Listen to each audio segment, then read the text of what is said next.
ಶ್ರೀಗುರುಭ್ಯೋ ನಮಃ. ಹರಿ ಓಂ. ಸೃಷ್ಟಿಸ್ಥಿತ್ಯಪ್ಯಯೇಹಾನಿಯತಿದೃಶಿತಮೋ ಬಂಧಮೋಕ್ಷಾಶ್ಚ ಯಸ್ಮಾತ್ ಅಸ್ಯ ಶ್ರೀಬ್ರಹ್ಮರುದ್ರಪ್ರಭೃತಿಸುರನರದ್ವಿಷಶತ್ರುವಾತ್ಮಕಸ್ಯ ವಿಷ್ಣೋರ್ವ್ಯಸ್ತಾಃ ಸಮಸ್ತಾಃ ಸಕಲಗುಣನಿಧಿಃ ಸರ್ವದೋಷವ್ಯಪೇತಃ ಪೂರ್ಣಾನಂದಾವ್ಯಯೋ ಯೋ ಗುರುರಪಿ ಪರಮಶ್ಚಿಂತಯೇತಂ ಮಹಾಂತಂ. ಜನ್ಮಾದ್ಯಸ್ಯ ಯತೋನ್ಮಯಾದಿತರತಶ್ಚಾರ್ಥೇಷ್ವಭಿಜ್ಞಸ್ವರಾಟ್ ತೇನೇ ಬ್ರಹ್ಮಹೃದಾಯ ಆದಿಕವಯೇ ಮುಹ್ಯಂತಿ ಯಂ ಸೂರಯಃ. ತೇಜೋ ವಾರಿಮೃದಾಂ ಯಥಾ ವಿನಿಮಯೋ ಯತ್ರ ತ್ರಿಸರ್ಗೋ ಮೃಷಾ ಧಾಮ್ನಾ ಸ್ವೇನ ಸದಾ ನಿರಸ್ತಕುಹಕಂ ಸತ್ಯಂ ಪರಂ ಧೀಮಹಿ. ಧರ್ಮವಿಜ್ಞಾನವೈರಾಗ್ಯಪರಮೈಶ್ವರ್ಯಶಾಲಿನಃ ಆನಂದತೀರ್ಥಭಗವತ್ಪಾದಾನ್ ವಂದೇ ನಿರಂತರಂ. ಭವತಿ ಯದನುಭಾವಾದೇಡಮೂಕೋऽಪಿ ವಾಗ್ಮೀ ಜಡಮತಿರಪಿ ಜಂತುರ್ಜಾಯತೆ ಪ್ರಾಜ್ಞಮೌಲಿಃ. ಸಕಲವಚನಚೇತೋ ದೇವತಾ ಭಾರತೀ ಸಾ ಮಮ ವಚಸಿ ನಿಧತ್ತಾಂ ಸನ್ನಿಧಿಂ ಮಾನಸೇ ಚ.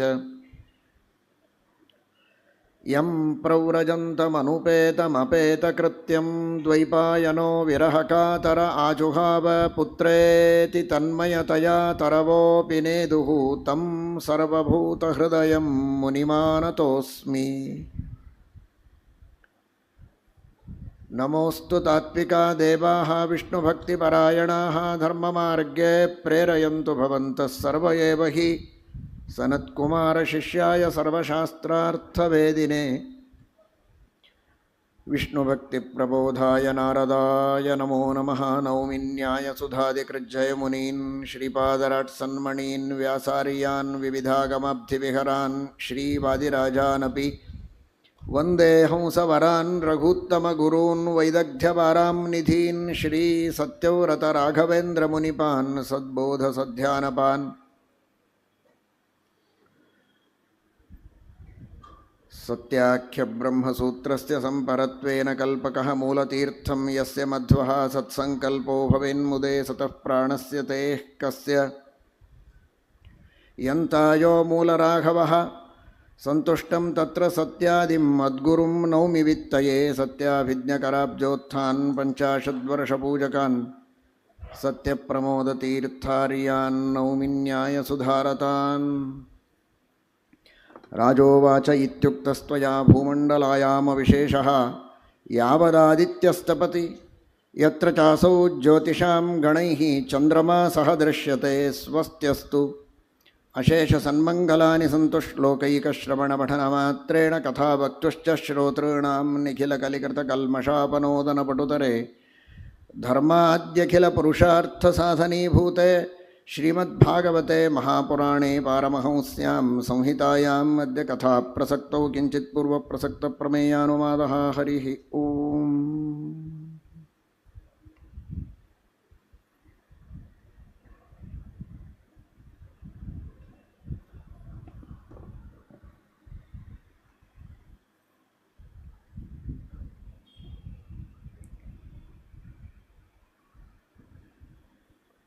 ಪ್ರಿಯವ್ರತ ಮಹಾರಾಜನ ವಂಶದ ವಿಸ್ತಾರವನ್ನು ಶುಕಾಚಾರ್ಯರು ಪರೀಕ್ಷಿನ್ ಮಹಾರಾಜರಿಗೆ ಉಪದೇಶ ಮಾಡಿದ್ದಾರೆ. ಪ್ರಿಯವ್ರತನ ಅತ್ಯದ್ಭುತವಾದ ಪರಾಕ್ರಮ ಸಪ್ತದ್ವೀಪ ಸಪ್ತ ಸಾಗರಗಳನ್ನು ವಿಸ್ತಾರಗೊಳಿಸಿದಂತಹ ಕೀರ್ತಿ, ಮುಂದೆ ಅದೇ ವಂಶದಲ್ಲಿ ಬಂದ ಆಗ್ನೇಧ್ರ, ನಾಭಿ, ಋಷಭನಾಮಕ ಪರಮಾತ್ಮ, ಅವನ ಮಗ ಭರತ, ಅದೇ ವಂಶದಲ್ಲಿ ಬಂದಂತಹ ಗಯ ಮೊದಲಾದ ಮಹಾರಾಜರ ಮಹಾಪರಾಕ್ರಮಗಳು, ಅವರ ವೀರ್ಯ, ಶೌರ್ಯ, ಧೈರ್ಯ, ಔದಾರ್ಯ ಇವುಗಳ ಬಗ್ಗೆ ವರ್ಣನೆಯನ್ನು ಮಾಡಿದ್ದಾರೆ. ಪರೀಕ್ಷಿನ್ ಮಹಾರಾಜರು ಅತ್ಯಂತ ಭಕ್ತಿ ಶ್ರದ್ಧೆಗಳಿಂದ ಶುಕಾಚಾರ್ಯರು ಉಪದೇಶ ಮಾಡಿದಂತಹ ತತ್ವವನ್ನು ಚೆನ್ನಾಗಿ ಮನಸ್ಸಿನಲ್ಲಿ ನೆನಪಿಟ್ಟುಕೊಂಡು ಪ್ರಶ್ನೆ ಕೇಳ್ತಾ ಇದ್ದಾರೆ. ಪ್ರಿಯವ್ರತ ಮಹಾರಾಜರು, ಹೆಸರಿಗೆ ತಕ್ಕಂತೆ ಪ್ರಿಯವ್ರತ, ಏನು ದೇವರಿಗೆ ಪ್ರಿಯವಾದದ್ದೋ ಅದನ್ನು ಮಾಡುವುದೇ ತಮ್ಮ ಜೀವನದಲ್ಲಿ ಒಂದು ವ್ರತ ಅಂತ ಭಾವಿಸಿದ ಮಹಾನುಭಾವರು ಪ್ರಿಯವ್ರತ ಮಹಾರಾಜರು. ಅವರು ವಿರಕ್ತರಾಗಿ ಸನ್ಯಾಸವನ್ನು ತೆಗೆದುಕೊಂಡು ಏಕಾಂತದಲ್ಲಿ ಏಕಾಗ್ರ ಮನಸ್ಸಿನಿಂದ ಆ ಪರಮಾತ್ಮನ ಪೂಜೆಯನ್ನು ಮಾಡಬೇಕು ಅಂತ ಬಯಸಿದವರು. ಆದರೆ ಭಗವಂತ ಬ್ರಹ್ಮದೇವರ ಮೂಲಕ ಆದೇಶ ಮಾಡಿಸಿದ್ದು, ನೀನು ರಾಜ್ಯವನ್ನು ಆಳಬೇಕು, ಪ್ರಜೆಗಳನ್ನು ರಕ್ಷಣೆ ಮಾಡಬೇಕು, ಅದರ ಜೊತೆಗೆ ಭಗವಂತನ ಸೇವೆಯನ್ನು ಮಾಡಬೇಕು. ನಾನು ಎಲ್ಲ ಬಿಟ್ಟು ಸನ್ಯಾಸದಿಂದ ಏಕಾಂತದಲ್ಲಿರ್ತೇನೆ ಅಂತ ಬಯಸುವುದಲ್ಲ, ಎಲ್ಲ ಪ್ರಜೆಗಳಿಗೆ ರಕ್ಷಣೆಯನ್ನು ಮಾಡ್ತಾ ಆ ಪ್ರಜೆಗಳಲ್ಲಿ ಅಂತರ್ಯಾಮಿಯಾದ ನನ್ನ ಉಪಾಸನೆಯನ್ನು ಮಾಡಿ ರಾಜ್ಯಭಾರವನ್ನು ಮಾಡ್ತಾ ನನ್ನ ಸೇವೆಯನ್ನು ಮಾಡಬೇಕು ಅಂತ. ಓ, ಇದು ದೇವರಿಗೆ ಪ್ರಿಯವೋ? ಹಾಗಾದರೆ ಅದೇ ನನ್ನ ವ್ರತ ಅಂತ ಭಾವಿಸಿ ಪರಿಪಾಲನೆ ಮಾಡಿದವ ಪ್ರಿಯವ್ರತ. ನಮ್ಮ ನಿಮ್ಮ ಜೀವನದ ಸಾರ್ಥಕ್ಯ ಏನಾದರೂ ನಾವು ಕಂಡುಕೊಳ್ಳಬೇಕಾಗಿದ್ದರೆ ಪ್ರಿಯವ್ರತರಾದರೆ ನಮ್ಮ ಜೀವನ ಸಾರ್ಥಕ. ಯಾವುದು ಭಗವಂತನಿಗೆ ಪ್ರಿಯ ಅದು ನಮ್ಮ ಜೀವನದ ವ್ರತ ಆಗಬೇಕು. ಏಕಾದಶ ಸ್ಕಂದ ಭಾಗವತದಲ್ಲಿ ಈ ಮಾತನ್ನು ಕೇಳುತ್ತೇವೆ. ಯಾವುದು ಧರ್ಮ, ಯಾವುದು ಅಧರ್ಮ ಅಂತ. ವಿಷ್ಣುವಿಗೆ ಪ್ರಿಯವಾದದ್ದು ಧರ್ಮ, ವಿಷ್ಣುವಿಗೆ ಅಪ್ರಿಯವಾದದ್ದು ಅಧರ್ಮ. ಅಲ್ಲ, ಮತ್ತು ವೇದವಿಹಿತವಾದದ್ದು ಧರ್ಮ, ನಿಷಿದ್ಧವಾದದ್ದು ಅಧರ್ಮ ಅಂತ ಹೇಳ್ತಾರಲ್ಲ ಅಂತ. ದೇವರಿಗೆ ಯಾವುದು ಪ್ರಿಯ ಅಂತ ನಮಗೆ ಗೊತ್ತಾಗೋದಿಲ್ಲ ಅನ್ನುವುದಕ್ಕೆ ವೇದ ಬೇಕು, ಮಾಧ್ಯಮ. ವೇದವಿಹಿತವಾಗಿದೆ ಅಂದರೆ ವಿಷ್ಣು ಪ್ರಿಯವಾಗಿದೆ ಅಂತ ಅರ್ಥ, ನಿಷಿದ್ಧವಾಗಿದೆ ಅಂದರೆ ಭಗವಂತನಿಗೆ ಅಪ್ರಿಯವಾಗಿದೆ ಅಂತ ಅರ್ಥ. ಆದರೆ ನಿಜವಾದ ಕ್ರೈಟೇರಿಯನ್ ಯಾವುದು, ಮಾನದಂಡ ಯಾವುದು? ಧರ್ಮ ಅಧರ್ಮವನ್ನು ತಿಳಿಯೋದಕ್ಕೆ ಅಂದರೆ ವಿಷ್ಣು ಪ್ರೀತಿಯೇ ಧರ್ಮ. ವಿಷ್ಣುವಿಗೆ ಅಪ್ರೀತಿ ಆಗುತ್ತೆ ಅಂದರೆ ಅದು ಅಧರ್ಮ. ಯಾವುದರಿಂದ ವಿಷ್ಣುವಿಗೆ ಪ್ರೀತಿ ಅಂತ ತಿಳಿದುಕೊಳ್ಳುವುದಕ್ಕೆ ವೇದಗಳು ಬೇಕು, ಯಾವುದರಿಂದ ವಿಷ್ಣುವಿಗೆ ಅಪ್ರೀತಿ ಅಂತ ತಿಳಿದುಕೊಳ್ಳುವುದಕ್ಕೂ ವೇದಗಳು ಬೇಕು. ಹಾಗಾಗಿ ಅಂತಹ ಮಹಾಪರಾಕ್ರಮಿಯಾದ ಪ್ರಿಯವ್ರತನ ಪರಾಕ್ರಮವನ್ನು ನೀವು ತಿಳಿಸಿದ್ದೀರಲ್ಲ, ಅದರ ಬಗ್ಗೆ ಸ್ವಲ್ಪ ವಿಸ್ತಾರವಾಗಿ ಹೇಳಿ ಅಂತ ಪರೀಕ್ಷನ್ ಮಹಾರಾಜರು ಪ್ರಶ್ನೆಯನ್ನು ಕೇಳ್ತಾ ಇದ್ದಾರೆ. ಜಿಜ್ಞಾಸೆಯಿಂದ, ಉತ್ಸುಕತೆ ಇದ್ದರೆ ಹೇಳುವವರಿಗೆ ಉತ್ಸಾಹ ಅಂತ. ಅದಕ್ಕೆ ಶುಕಾಚಾರ್ಯರು ತಿಳಿಸಿಕೊಡ್ತಾ ಇದ್ದಾರೆ. ಒಟ್ಟು ಸಪ್ತದ್ವೀಪಗಳು ಸಪ್ತ ಸಾಗರಗಳನ್ನು ವಿಸ್ತಾರಗೊಳಿಸಿದ್ದಾನೆ. ಪೂರ್ವಸೃಷ್ಟಾನ್ ರಥಾವೃತ್ಯ ಸ್ಥೂಲಾಂಶ್ಚಕ್ರೆ ಪ್ರಿಯವ್ರತಃ. ಪರಮಾತ್ಮನೇ ಸೃಷ್ಟಿ ಮಾಡಿದಂತಹ ಸಪ್ತದ್ವೀಪಗಳು ಸಪ್ತ ಸಾಗರಗಳನ್ನು ತನ್ನ ಪರಾಕ್ರಮದಿಂದ ಅವುಗಳನ್ನು ವಿಸ್ತಾರಗೊಳಿಸಿದ ಪ್ರಿಯವ್ರತ ಅಂತ. ಆ ಸಪ್ತದ್ವೀಪಗಳು ಜಂಬೂ, ಲಕ್ಷ, ಶಾಲ್ಮಲಿ, ಕ್ರೌಂಚ, ಕುಶ, ಶಾಖ, ಪುಷ್ಕರ ಅಂತ ಸಪ್ತದ್ವೀಪಗಳು. ಆ ಸಪ್ತದ್ವೀಪಗಳಲ್ಲಿ ಮೊದಲನೆಯ ದ್ವೀಪ ಜಂಬೂದ್ವೀಪ. 1,00,000 ಯೋಜನ ವಿಸ್ತೀರ್ಣವಾದದ್ದು ಈ ಜಂಬೂದ್ವೀಪ. ಜಂಬೂದ್ವೀಪದ ಮಧ್ಯಭಾಗದಲ್ಲಿದ್ದದ್ದು ಇಲಾವೃತ ಖಂಡ. ಆ ಇಲಾವೃತ ಖಂಡದ ಮಧ್ಯಭಾಗದಲ್ಲಿದ್ದದ್ದು ಮೇರು ಪರ್ವತ. ಅದು ಇದೊಂದು ಕಮಲದ ಹಾಗೆ ದುಂಡಾಗಿ ಜಂಬೂದ್ವೀಪ ಇದೆ. 1,00,000 ಯೋಜನದ ಜಂಬೂದ್ವೀಪ ಕಮಲದಂತೆ ಇದೆ ಅಂದರೆ ಕಮಲದ ಕರ್ಣಿಕೆ ಮಧ್ಯದಲ್ಲಿ ಇರುತ್ತಲ್ಲ, ಹಾಗೆ ಆ ಕಮಲದ ಮಧ್ಯದಲ್ಲಿ, ಜಂಬೂದ್ವೀಪದ ಮಧ್ಯದಲ್ಲಿ ಇಲಾವೃತ ಖಂಡ, ಇಲಾವೃತ ಖಂಡದ ಮಧ್ಯದಲ್ಲಿ ಆ ಮೇರು ಪರ್ವತ ಇದೆ. ಮೇರು ಪರ್ವತ ಮೊನ್ನೆ ತಿಳಿದಿದ್ದೀರಿ, 1,00,000 ಯೋಜನ ಎತ್ತರದ ಮೇರು ಪರ್ವತ. ಆ ಮೇರು ಪರ್ವತದ ಫೌಂಡೇಶನ್ 16,000 ಯೋಜನ ಇದೆ. ಅದು ಭೂಮಿಯ ಒಳಗೆ ಹೋಗಿದೆ. ಮೇರು ಪರ್ವತ 16,000 ಯೋಜನ. ಭೂಮಿಯೊಳಗೆ ಅದರ ವಿಸ್ತಾರ ನಮಗೆ ಕಾಣುವುದಕ್ಕೆ ಸಿಗೋದು 16,000. ಭೂಮಿಯ ಮೇಲೆ ಪರ್ವತದ ಅಗಲ ನಮಗೆ ಕಾಣುವುದಕ್ಕೆ ಸಿಗೋದು 16,000 ಸಿಗತ್ತೆ. ಒಳಗೆ ಹೋದದ್ದು 16,000, ಮೇಲೆ ಬಂದಾಗ ಅದರ ವಿಸ್ತಾರ 16,000, ಇನ್ನೂ ಮೇಲೆ ಹೋದಂತೆ 32,000 ಯೋಜನ ವಿಸ್ತೃತವಾಗಿದೆ. ಸಾಮಾನ್ಯವಾಗಿ ಕೆಳಗೆ ವಿಸ್ತಾರ, ಮೇಲೆ ಸೂಕ್ಷ್ಮವಾಗಿರುತ್ತೆ. ಈ ಪರ್ವತ ಮಾತ್ರ ಕೆಳಗೆ 16,000, ಮೇಲೆ ಹೋದಾಗ ಡಬಲ್ ಆಗಿದೆ, 36,000 ಯೋಜನ ವಿಸ್ತೀರ್ಣವಾಗಿದೆ ಆ ಮೇರು ಪರ್ವತ. ಈ ರೀತಿ ಮೇರು ಪರ್ವತದ ವರ್ಣನೆಯನ್ನು ಮಾಡಿದ್ದಾರೆ. ಕೆಳಗೆ ವಿಸ್ತಾರ ಕಡಿಮೆ ಇದೆಯಲ್ವೋ, ಆ ವಿಸ್ತಾರ ಕಡಿಮೆ ಇದ್ದರೂ ಕೂಡ ದೂರದಿಂದ ನೋಡಿದರೆ ಕಡಿಮೆ ಅಂತ ಅನಿಸೋದಿಲ್ಲ. ಯಾಕೆ ಅಂದರೆ ಅದರ ಸುತ್ತಲೂ ಮತ್ತೆ 4 ಪರ್ವತಗಳಿವೆ. ಮೇರು ಪರ್ವತದ ಸುತ್ತಲೂ 4 ಪರ್ವತಗಳಿವೆ. ಅದಕ್ಕೆ ಅಂಟಿಕೊಂಡಿಲ್ಲ, ಬಹಳ ಹತ್ತಿರದಲ್ಲಿವೆ. ಹಾಗಾಗಿ ಬಹಳ ದೂರದಿಂದ ನೋಡಿದರೆ ಕೆಳಗೂ ವಿಸ್ತಾರ ಇದ್ದ ಹಾಗೆ ಕಾಣಿಸ್ತದೆ. ಅದು ಮಂದರ, ಮೇರುಮಂದರ, ಸುಪಾರ್ಶ್ವ, ಕುಮುದ ಅಂತ ಕ್ರಮವಾಗಿ ಪೂರ್ವ, ದಕ್ಷಿಣ, ಪಶ್ಚಿಮ, ಉತ್ತರ. ಮಂದರ, ಮೇರುಮಂದರ, ಸುಪಾರ್ಶ್ವ, ಕುಮುದ ಎಂಬ 4 ಪರ್ವತಗಳು ಮೇರು ಪರ್ವತದ ಸುತ್ತಲೂ ಇರುವಂತಹ ಪರ್ವತಗಳು. ಅವುಗಳಿಗೆ ಉಪಷ್ಟಂಭಗಿರಿಗಳು ಅಂತ ಕರೀತಾರೆ. ಉಪಷ್ಟಂಭಗಿರಿಗಳು ಅಂದರೆ ಸಪೋರ್ಟಿಗಾಗಿ ಇರುವಂತಹ ಪರ್ವತಗಳು ಅಂತ. ಸಪೋರ್ಟಿಗೆ ಅಂತಂದ ಕ್ಷಣಕ್ಕೆ ಆ್ಯಕ್ಚುವಲ್ ಸಪೋರ್ಟಿಗಾಗಿ ಆ ಮೇರು ಪರ್ವತಕ್ಕೆ ಅಂಟಿಕೊಂಡಿಲ್ಲ. ಒಂದು ವೇಳೆ ಏನಾದರೂ ಮೇರು ಪರ್ವತಕ್ಕೆ ಆಚೆ ಈಚೆ ಸಪೋರ್ಟ್ ಬೇಕು ಅಂದರೆ ಇದೆ ಅನ್ನೋ ತರಹ ಒಂದಕ್ಕೊಂದು ಅಂಟಿಕೊಂಡಿಲ್ಲ. ಭಾಗವತದಲ್ಲಿ ಇದು ಸ್ಪಷ್ಟ ಗೊತ್ತಾಗತ್ತೆ. ಮಧ್ಯದಲ್ಲಿ ಪರ್ವತಗಳನ್ನು ಉಲ್ಲೇಖ ಮಾಡುತ್ತೆ ಭಾಗವತ. ಹಾಗಾಗಿ ಅದು ಅಂಟಿಕೊಂಡಿಲ್ಲ ಅನ್ನುವುದು ನಮಗೆ ಗೊತ್ತಾಗ್ತದೆ. ಅದರ ಇನ್ನೂ ಸ್ಪಷ್ಟತೆ ವೈಶೇಷಿಕಾಧಿಕರಣ ಶ್ರೀಮನ್ಯಾಯಸುಧಾದಲ್ಲಿ ಬರುತ್ತದೆ. ಇರಲಿ, ಅದರ ಬಗ್ಗೆ ಈಗ ಹೆಚ್ಚು ಹೇಳೋದಿಲ್ಲ. ಅವುಗಳು ಅಂಟಿಕೊಂಡಿಲ್ಲ ಅನ್ನುವುದರ ಸೂಚನೆಯನ್ನು ಶ್ರೀಮಠ್ ಟೀಕಾಕೃತ್ಪಾದರು ಶ್ರೀಮನ್ಯಾಯಸುಧಾದಲ್ಲಿ ತಿಳಿಸಿಕೊಟ್ಟಿದ್ದಾರೆ. ಹಾಗಾಗಿ ಆ ಮಂದರ, ಮೇರುಮಂದರ, ಸುಪಾರ್ಶ್ವ, ಕುಮುದ ಅನ್ನುವಂತಹ 4 ಪರ್ವತಗಳಿವೆ. ಈ ಒಂದೊಂದು ಪರ್ವತಗಳ ಮೇಲೆ ಒಂದೊಂದು ಗಿಡ ಇದೆ. ಈ 4 ಪರ್ವತಗಳ ಎತ್ತರ 10,000 ಯೋಜನ. ಈ 4 ಪರ್ವತಗಳ ಸುತ್ತಳತೆಯೂ 10,000. 10,000 ಅಂತನ್ನೋದಕ್ಕೆ ಸುತ್ತಿದರೆ 10,000. ಒಂದು ದಾರ ತೆಗೆದುಕೊಂಡು ಸುತ್ತಿದರೆ ಅದರ ದಾರದ ಪರಿಮಾಣ 10,000 ಆಗುತ್ತೆ. ಒಂದೊಂದು ದಿಕ್ಕಿನಲ್ಲಿ ಅದಕ್ಕೆ 3,000 ಚಿಲ್ಲರೆ ಅಷ್ಟೇ. ಸೇರಿದರೆ 10,000. ಎತ್ತರ ಮಾತ್ರ 10,000 ಪೂರ್ಣ. ಸುತ್ತಳತೆ 3,000 ಚಿಲ್ಲರೆ ಒಂದೊಂದು ದಿಕ್ಕಿಗೆ. 4 ದಿಕ್ಕಿಗೆ ಸುತ್ತಿದರೆ 10,000 ಆಗುತ್ತೆ ಅಂತ ಯಾದವಾರ್ಯರು ಬಹಳ ಚೆನ್ನಾಗಿ ಲೆಕ್ಕವನ್ನು ಕೊಟ್ಟಿದ್ದಾರೆ. ಈ ತರಹದ 4 ಪರ್ವತಗಳು. ಇದಾದ ಮೇಲೆ ಈ ಪರ್ವತಗಳ ಮೇಲೆ 4 ಗಿಡಗಳಿವೆ. ಆ 4 ಗಿಡಗಳು ಚೂತ, ಜಂಬು, ಕದಂಬ, ನೆಗ್ರೋಧ ಅಂತ.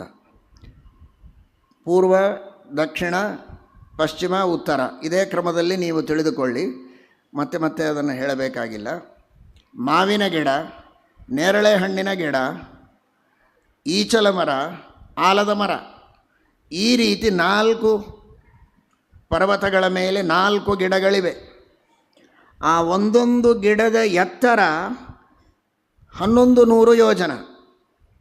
ಪರ್ವತ 10,000 ಯೋಜನ ಆದರೆ ಅದಕ್ಕಿಂತ ಒಂದು 100 ಯೋಜನ, ಅದಕ್ಕೆ 100 ಯೋಜನ ಅಲ್ಲ, 1,100 ಯೋಜನ ಎತ್ತರದ ಗಿಡಗಳು.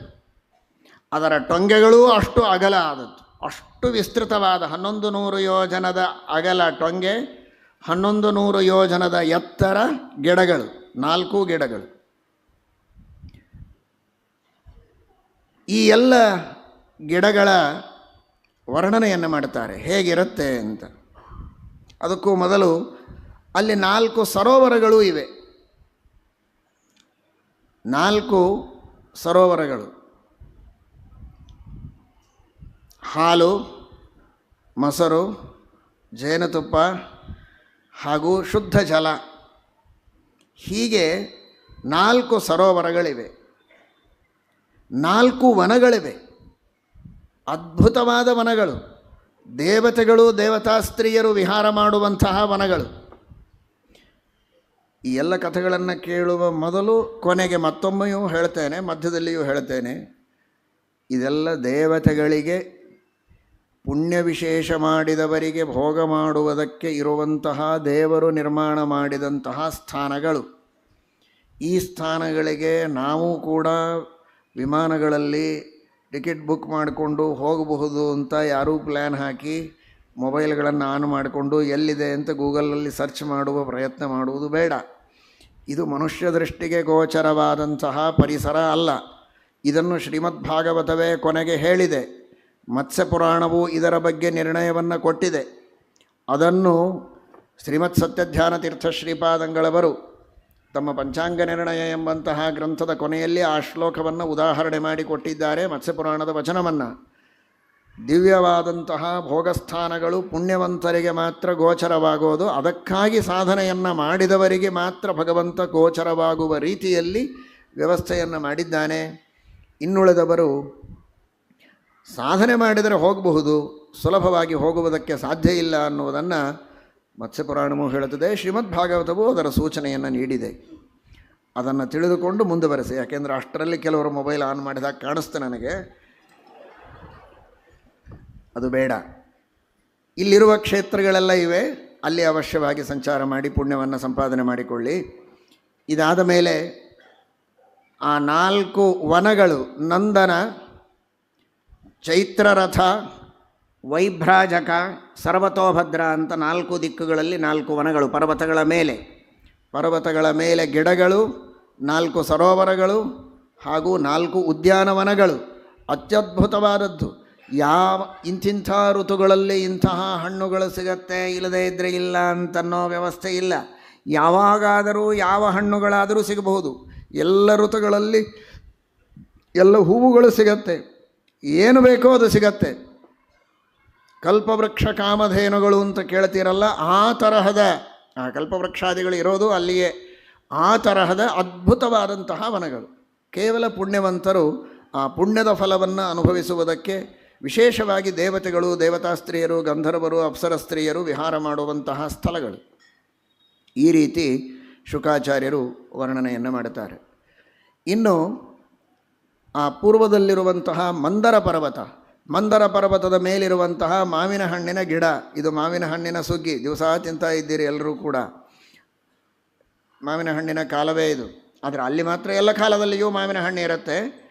ಆ ಮಾವಿನ ಹಣ್ಣುಗಳು ಎಷ್ಟು ದೊಡ್ಡದಾಗಿದೆ. 1100 ಯೋಜನ ಎತ್ತರದ ಗಿಡ, 1100 ಯೋಜನದ ಉದ್ದ ಟೊಂಗೆಗಳು. ಅಂದರೆ ಅದರ ತಕ್ಕಾಗೆ ಹಣ್ಣಿರಬೇಕಲ್ಲ. ಪರ್ವತ ಶಿಖರ ಪ್ರಾಯಾಣಂ, ಗಿರಿಶಿಖರ ಪ್ರಾಯಾಣ, ದೊಡ್ಡ ದೊಡ್ಡ ಪರ್ವತದ ಶಿಖರಗಳಷ್ಟು ದೊಡ್ಡ ಹಣ್ಣುಗಳಿವೆ. ಆ ಮಾವಿನ ಹಣ್ಣುಗಳು 1100 ಯೋಜನ ಎತ್ತರದ ಗಿಡದ ಮೇಲಿಂದ ಕೆಳಗೆ ಬಿದ್ದರೆ ಪರ್ವತದ ಮೇಲೆ, ಮಂದರ ಪರ್ವತದ ಮೇಲೆ ಬೀಳ್ತದೆ. ಬಿದ್ದು ಆ ಮಂದರ ಪರ್ವತದಿಂದ ಕೆಳಗೆ ಬೀಳುತ್ತೆ ಭೂಮಿಗೆ. ಅದು 10,000 ಯೋಜನ ಎತ್ತರ ಪರ್ವತ. ಅಷ್ಟು ಮೇಲಿಂದ ಕೆಳಗೆ ಬೀಳುತ್ತೆ. ಬಿದ್ದು ಅದು ಪೂರ್ವ ದಿಕ್ಕಲ್ವಾ, ಪೂರ್ವ ದಿಕ್ಕಿನಲ್ಲಿರುವ ಸಮುದ್ರಕ್ಕೆ ಹೋಗಿ ಸೇರುತ್ತೆ. ಸುತ್ತಲೂ ಸಮುದ್ರ ಇದೆ. 4 ದಿಕ್ಕು, ಮಧ್ಯದಲ್ಲಿ ಜಂಬೂದ್ವೀಪ, 4 ದಿಕ್ಕಿಗೂ ಲವಣ ಸಮುದ್ರ ಇದೆ, ಉಪ್ಪಿನ ಸಮುದ್ರ. ಪೂರ್ವ ದಿಕ್ಕಿಗೆ ಇರುವಂತಹ ಸಮುದ್ರಕ್ಕೆ ಹೋಗಿ ಅದು ಸೇರ್ತದೆ. ಪೂರ್ವ ದಿಕ್ಕಿನಲ್ಲಿರುವಂತಹ ವರ್ಷದ ಹೆಸರು ಭದ್ರಾಶ್ವ ವರ್ಷ ಅಂತ. ಅಲ್ಲಿಂದ ಅದು ಸಮುದ್ರ ಸೇರುತ್ತೆ. ಅಲ್ಲಿ ಭದ್ರಾಶ್ವ ವರ್ಷದಲ್ಲಿ ಆ ಪೂರ್ವ ದಿಕ್ಕಿನಲ್ಲಿ ಇರುವ ಇಲಾವೃತ ಖಂಡದಲ್ಲಿ ಇರುತ್ತೆ, ಸಮುದ್ರ ಸೇರೋದಿಲ್ಲ. ಪೂರ್ವ ದಿಕ್ಕಿನಲ್ಲಿ ಇಲಾವೃತ ಖಂಡ, ಆ ಇಲಾವೃತ ಖಂಡದಲ್ಲಿ ಮಧ್ಯದಲ್ಲಿ ಮೇರು ಪರ್ವತದ ಪೂರ್ವ ಭಾಗದಲ್ಲಿರುವಂತಹ ಈ ಪರ್ವತದಿಂದ, ಮಂದರ ಪರ್ವತದಿಂದ ಕೆಳಗೆ ಬಿದ್ದರೆ ಅಲ್ಲಿ ಇಲಾವೃತ ಖಂಡದೊಳಗಿರುವಂತಹ ಎಲ್ಲ ಜನರಿಗೂ ಕೂಡ ಇದರಿಂದ ವಿಶೇಷವಾದಂತಹ ಉಪಭೋಗ ಮಾಡುವುದಕ್ಕೆ ಅವಕಾಶ ಇದೆ. ಅಲ್ಲಿ ಒಂದು ನದಿ ಹರಿಯುತ್ತೆ, ಅರುಣೋದ ಅಂತ ನದಿ ಹರಿಯುತ್ತದೆ. ಏನು ಅಂದರೆ ಅದು ಕೇವಲ ಮಾವಿನ ಹಣ್ಣಿನ ಸೀಕರಣೆಯ ನದಿ.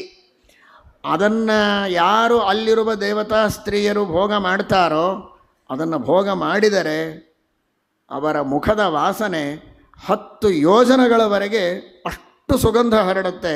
ಅಂತಹ ವಾಸನೆ ಬರುವ ಆ ಮಾವಿನ ಹಣ್ಣಿನ ನದಿ, ಸೀಕರಣೆಯ ನದಿ, ಅದು ಅರುಣೋದ ಅನ್ನುವಂತಹ ನದಿ. ಇದು ಪೂರ್ವ ದಿಕ್ಕು. ಇನ್ನು ದಕ್ಷಿಣಕ್ಕೆ ಮೇರುಮಂದರ, ನೇರಳೆ ಹಣ್ಣಿನ ಗಿಡ. ಆ ನೇರಳೆ ಹಣ್ಣಿನ ಗಿಡ, ಆ ಒಂದೊಂದು ಹಣ್ಣುಗಳು, ಗಿಡ, ಅದರ ಟೊಂಗೆ ಎಲ್ಲ ಲೆಕ್ಕ ಒಂದೇ ತರಹ. ಅದರ ಹಣ್ಣುಗಳು ಒಂದೊಂದು ಆನೆಯಷ್ಟು ದೊಡ್ಡ ಹಣ್ಣುಗಳು, ಆನೆಯ ಶರೀರದಷ್ಟು ದೊಡ್ಡ ದೊಡ್ಡ ನೇರಳೆ ಹಣ್ಣುಗಳು.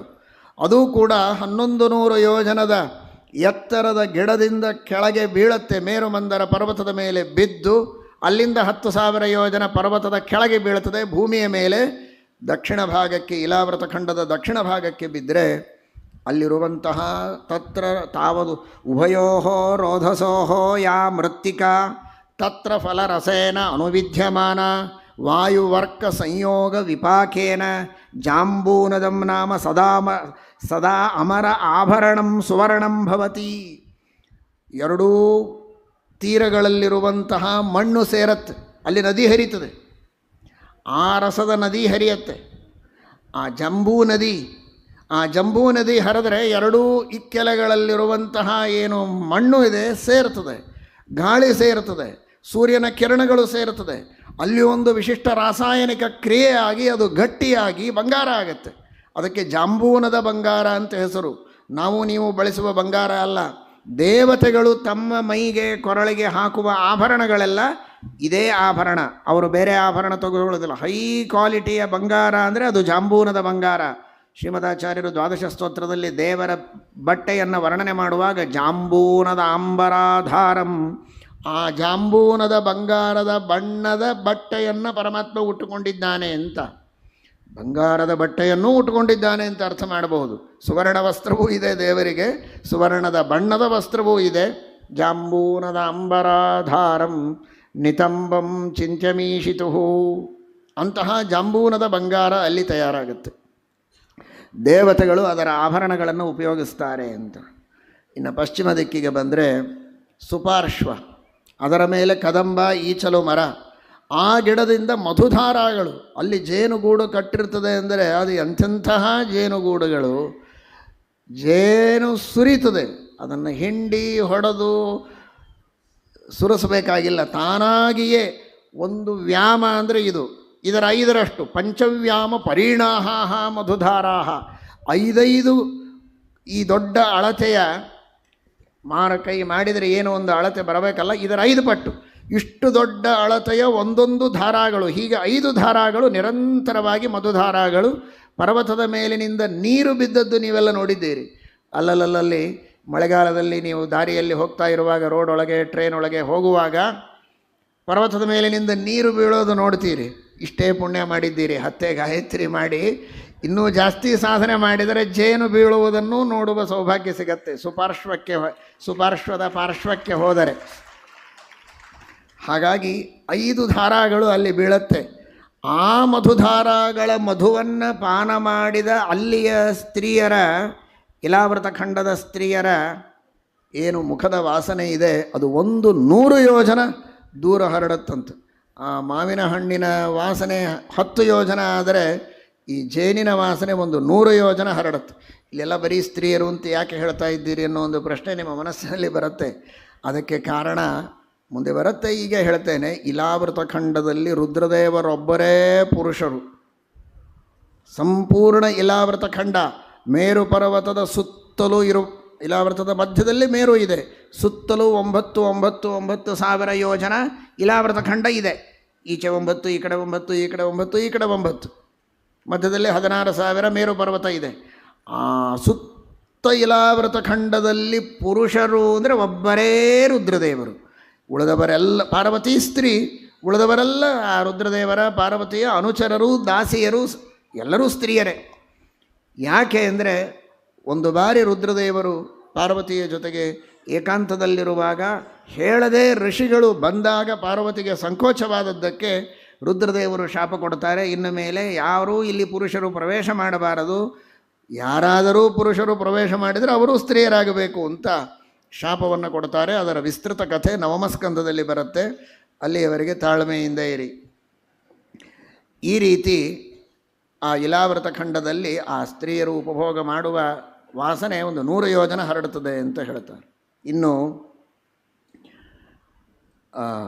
ಉತ್ತರ ದಿಕ್ಕಿನಲ್ಲಿ ಇರುವಂತಹ ಕುಮುದ, ಅಲ್ಲಿ ಇರುವಂತಹ ಆಲದ ಮರದ ದೊಡ್ಡ ದೊಡ್ಡ ಟೊಂಗೆಗಳಲ್ಲಿ ಮಧ್ಯದಲ್ಲಿ ಅದರ ಕೊಠರೆಗಳಿಂದ, ಅಲ್ಲಿರುವಂತಹ ಛಿದ್ರಗಳಿಂದ ನಾನಾ ವಿಧವಾದ ರಸಗಳು ಹರಿತದೆ.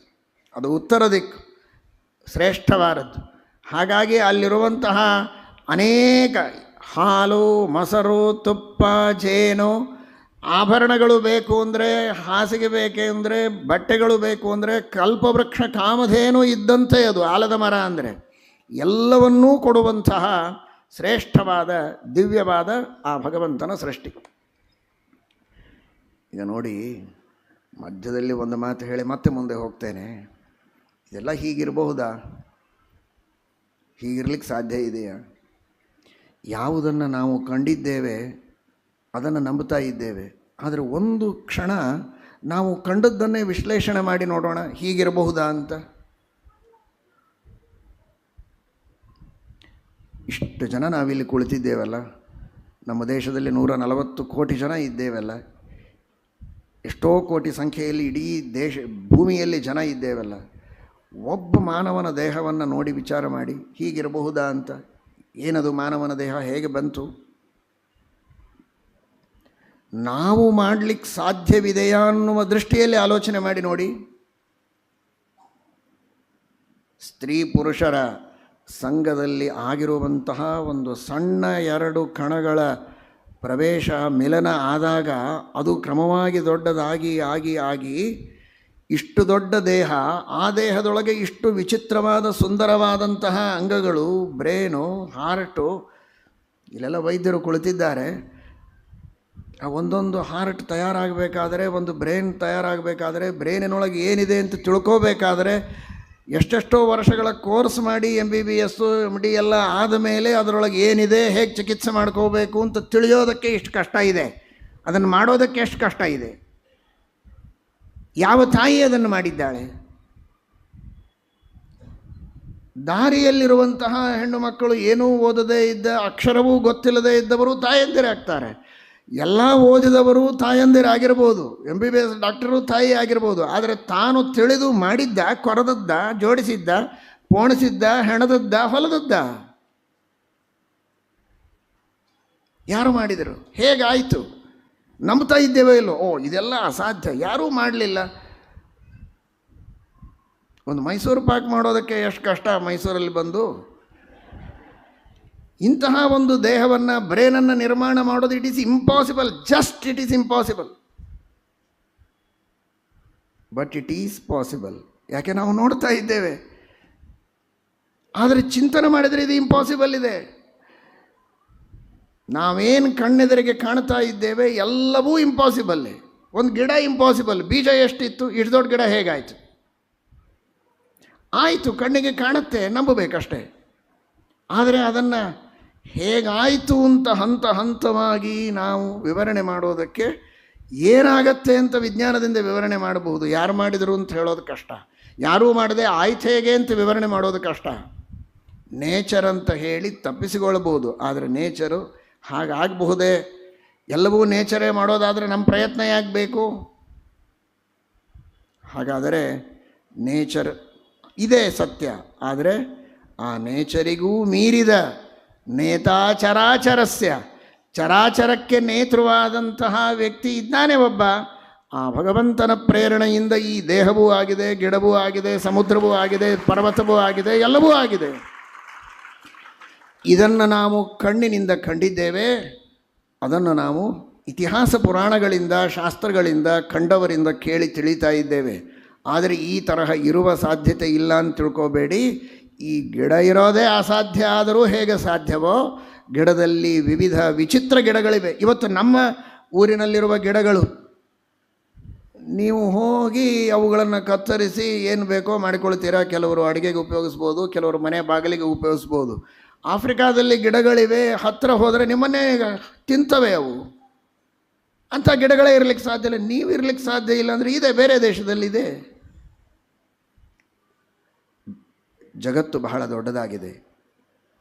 ಅಂತಹ ದೊಡ್ಡದಾದ ಜಗತ್ತಿನಲ್ಲಿ ಅದ್ಭುತಗಳು, ವಿಚಿತ್ರಗಳು ಅನೇಕ ಇವೆ.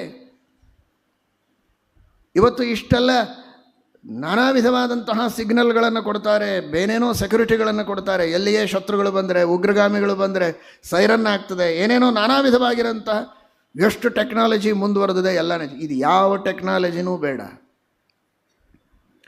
ಕೆಲವು ಪಕ್ಷಿಗಳಿವೆ, ನೀವೆಲ್ಲ ನಮಗಿಂತ ಚೆನ್ನಾಗಿ ನೋಡಿರ್ತೀರಿ, ನಾವು ಕೇಳಿದ್ದು. ನೀವೆಲ್ಲ ದೃಶ್ಯ ಮಾಧ್ಯಮದಲ್ಲಿ ಸಾಕಷ್ಟು ನೋಡಿ ತಿಳಿದಿರ್ತೀರಿ. ಕೆಲವು ಪಕ್ಷಿಗಳಿವೆ, ಒಂದು ಪಕ್ಷಿ, ಆ ಪಕ್ಷಿಗಳ ಜಾತಿಯ ಒಂದು ಪಕ್ಷಿಯ ಕೆಲಸ ಏನು ಅಂದರೆ ಗಿಡದ ಮೇಲೆ, ಎತ್ತರದ ಗಿಡ ಮೇಲೆ ಕೂತಿರ್ತದೆ.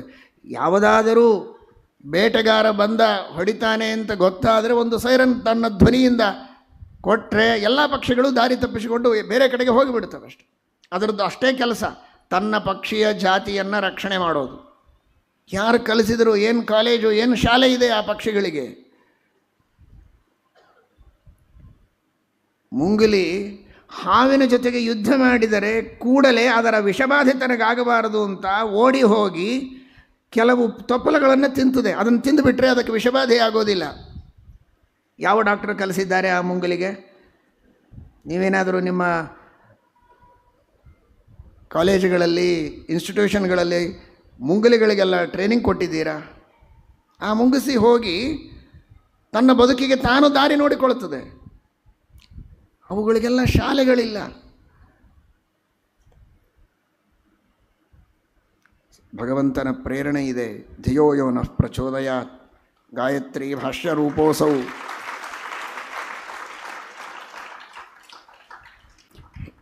ಗೂಡುಗಳನ್ನು ಕಟ್ತವೆ, ನೋಡಿದ್ದೀರಿ ಪಕ್ಷಿಗಳು ಎಂಥ ಗೂಡುಗಳನ್ನು ಕಟ್ತವೆ.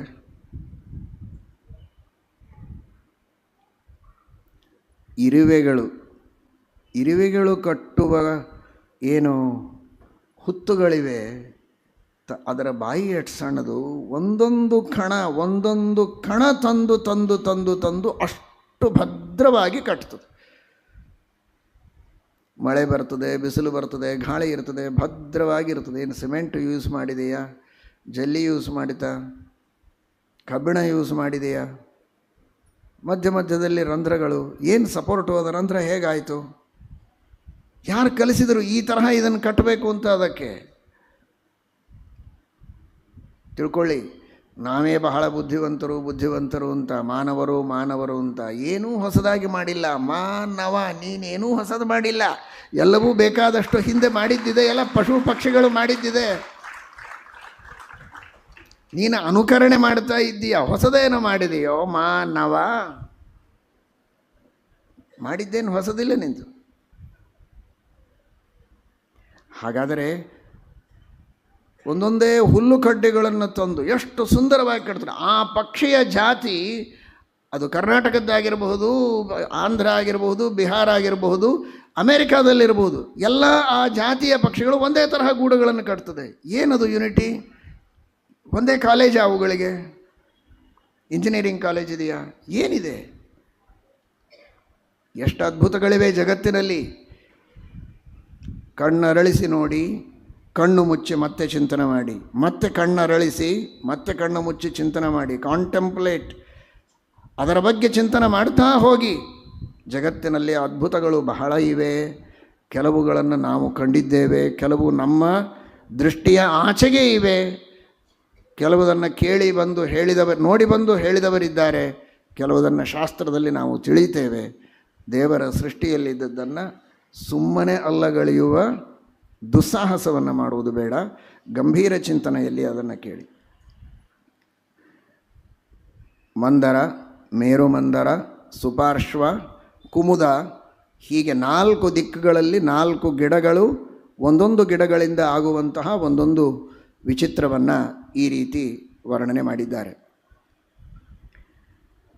ಇನ್ನು ಈ ಮೇರು ಪರ್ವತದ ಮೇಲೆ 32,000 ಯೋಜನ ಮೇರು ಪರ್ವತ ಇದ್ದರೆ ಅದರಲ್ಲಿ ದೊಡ್ಡದಾದ ಪಟ್ಟಣ, ಶತಕೋಟಿ ಅಂತ ಹೆಸರು, ಎಲ್ಲ ಬಂಗಾರದ್ದೇ,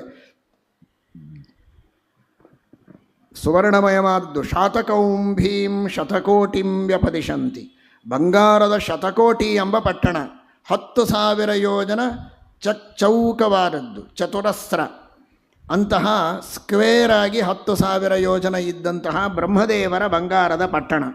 ಆ ಪಟ್ಟಣದಲ್ಲಿ ಬ್ರಹ್ಮದೇವರಿದ್ದಾರೆ. ತಾರತಮ್ಯ ಶ್ರೀಮದಾಚಾರ್ಯರೇ ಹೇಳಿದ್ದು ಅಂತ ತಿಳಿಯುತ್ತೀರಿ. ಭಾಗವತದಲ್ಲಿ ನೋಡಿ, ಬ್ರಹ್ಮದೇವರಿಗೆ 10,000 ಯೋಜನದ ಪಟ್ಟಣ ಆದರೆ ಅವರ ಕ್ವಾರ್ಟರ್ಸ್ ಅಷ್ಟು ದೊಡ್ಡದಿದ್ದರೆ, ಅಷ್ಟದಿಕ್ಪಾಲಕರಿಗೆ ಸರಿಯಾಗಿ 1/4, 2,500 ಯೋಜನದ ಪಟ್ಟಣಗಳು 8 ದಿಕ್ಕುಗಳಲ್ಲಿ ಇವೆ. ಮಧ್ಯದಲ್ಲಿ ಇವರದು 10,000 ಯೋಜನದ ದೊಡ್ಡದಾದಂತಹ ಶತಕೋಟಿ ಎನ್ನುವಂತಹ ಪಟ್ಟಣ. ಹೀಗೆ ಬ್ರಹ್ಮದೇವರು ಹಾಗೂ ಅಷ್ಟದಿಕ್ಪಾಲಕರಲ್ಲಿರ್ತಾರೆ ಎಂಬುದಾಗಿ ಮೇರು ಪರ್ವತ ಅದರ ಸುತ್ತಲಿರುವ ಈ 4 ಪರ್ವತಗಳು, ಅದರ ಸುತ್ತಲೂ ಕೂಡ ಇರುವಂತಹ ಇನ್ನನೇಕ ಪರ್ವತ. ಈ ಮೇರು ಪರ್ವತ ಮತ್ತು ಮಂದರ ಪರ್ವತ ಇವುಗಳ ಮಧ್ಯದಲ್ಲಿ ಕುರಂಗಾದಿ ಅದ್ರಿಗಳು ಅಂತ ಇವೆ, ಕುರಂಗಾದಿ ಪರ್ವತಗಳು ಅಂತ ಇವೆ. ಚಿಕ್ಕ ಅಂದರೆ ಅವುಗಳು ಸ್ವಲ್ಪ ಎತ್ತರದ್ದೇ, 10,000 ಯೋಜನಕ್ಕಿಂತಲೂ ಸ್ವಲ್ಪ ಜಾಸ್ತಿ ಎತ್ತರ ಇರುವಂತಹ ಪರ್ವತಗಳೆಲ್ಲ ಅಲ್ಲಿ ಸುತ್ತಲೂ ಇವೆ, ಕುರಂಗಾದಿ ಅದ್ರಿಗಳು. ಅದರ ಹೊರಗೆ ಮಂದರ, ಮೇರು ಮಂದರ, ಸುಪಾರ್ಶ್ವ, ಕುಮುದ. ಅಂದರೆ ಅರ್ಥ ಮಾಡಿಕೊಳ್ಳಿ, ಸುಧಾದಲ್ಲಿ ಹೇಳಿದ ಮಾತು, ಮಂದರ ಮೇರು ಪರ್ವತಕ್ಕೂ ಈ ಮಂದರಾದಿ 4 ಪರ್ವತಗಳಿಗೂ ನೇರ ಸಂಬಂಧ ಇಲ್ಲ ಅಂತ ಅದು ಭಾಗವತದಿಂದ ಸೂಚಿತ. ಯಾಕೆಂದರೆ ಮಧ್ಯದಲ್ಲಿ ಬೇರೆ ಪರ್ವತಗಳಿವೆ, ಕುರಂಗಾದಿ ಅದ್ರಿಗಳು. ಅದರಲ್ಲಿ ಕಾಲಂಜರ ಅದ್ರಿಯು ಅಲ್ಲೇ ಬರೋದು. ನಿನ್ನೆ ಕೇಳಿದರೆ ಅದೇ ಕಾಲಂಜರದಲ್ಲಿ ಜಡಭರತ ಜಿಂಕೆಯಾಗಿ ಹುಟ್ಟಿದ್ದು. ಅದು ಈ ಮೇರು ಪರ್ವತ ಹಾಗೂ ಮಂದರಾದಿ ಪರ್ವತದ ಮಧ್ಯದಲ್ಲಿರುವ ಕುರಂಗಾದಿ ಪರ್ವತಗಳಲ್ಲಿ ಒಂದು. ಕಾಲಂಜರ, ನಾರದ ಅಂತ ಹಿಂಗೆಲ್ಲ ಪರ್ವತಗಳಿವೆ. ಇದಾದ ಮೇಲೆ ಇನ್ನು ಈ ವರ್ಷಗಳ ಬಗ್ಗೆ ತಿಳಿದುಕೊಳ್ಳಿ. ಇಲಾವೃತ ವರ್ಷದ ವರ್ಣನೆ ಇಷ್ಟು ಹೊತ್ತು ನೀವು ಕೇಳಿದ್ದು, ಇದು ಮಧ್ಯ. ಇನ್ನು ಕ್ರಮವಾಗಿ ದಕ್ಷಿಣ, ಉತ್ತರ, ಪೂರ್ವ ಎಲ್ಲವನ್ನು ತಿಳಿದುಕೊಳ್ಳಬೇಕಾದರೆ ಉತ್ತರದಲ್ಲಿರುವ ವರ್ಷಗಳು ಅಂದರೆ ರಮ್ಯಕ, ಹಿರಣ್ಮಯ, ಮಧ್ಯದಲ್ಲಿ ಇಲಾವೃತ ಇದೆ. ಉತ್ತರ ಅಂದರೆ ಮೇಲೆ ರಮ್ಯಕ ವರ್ಷ, ಹಿರಣ್ಮಯ ವರ್ಷ, ಕುರುವರ್ಷ ಅಂತ ಇದೆ.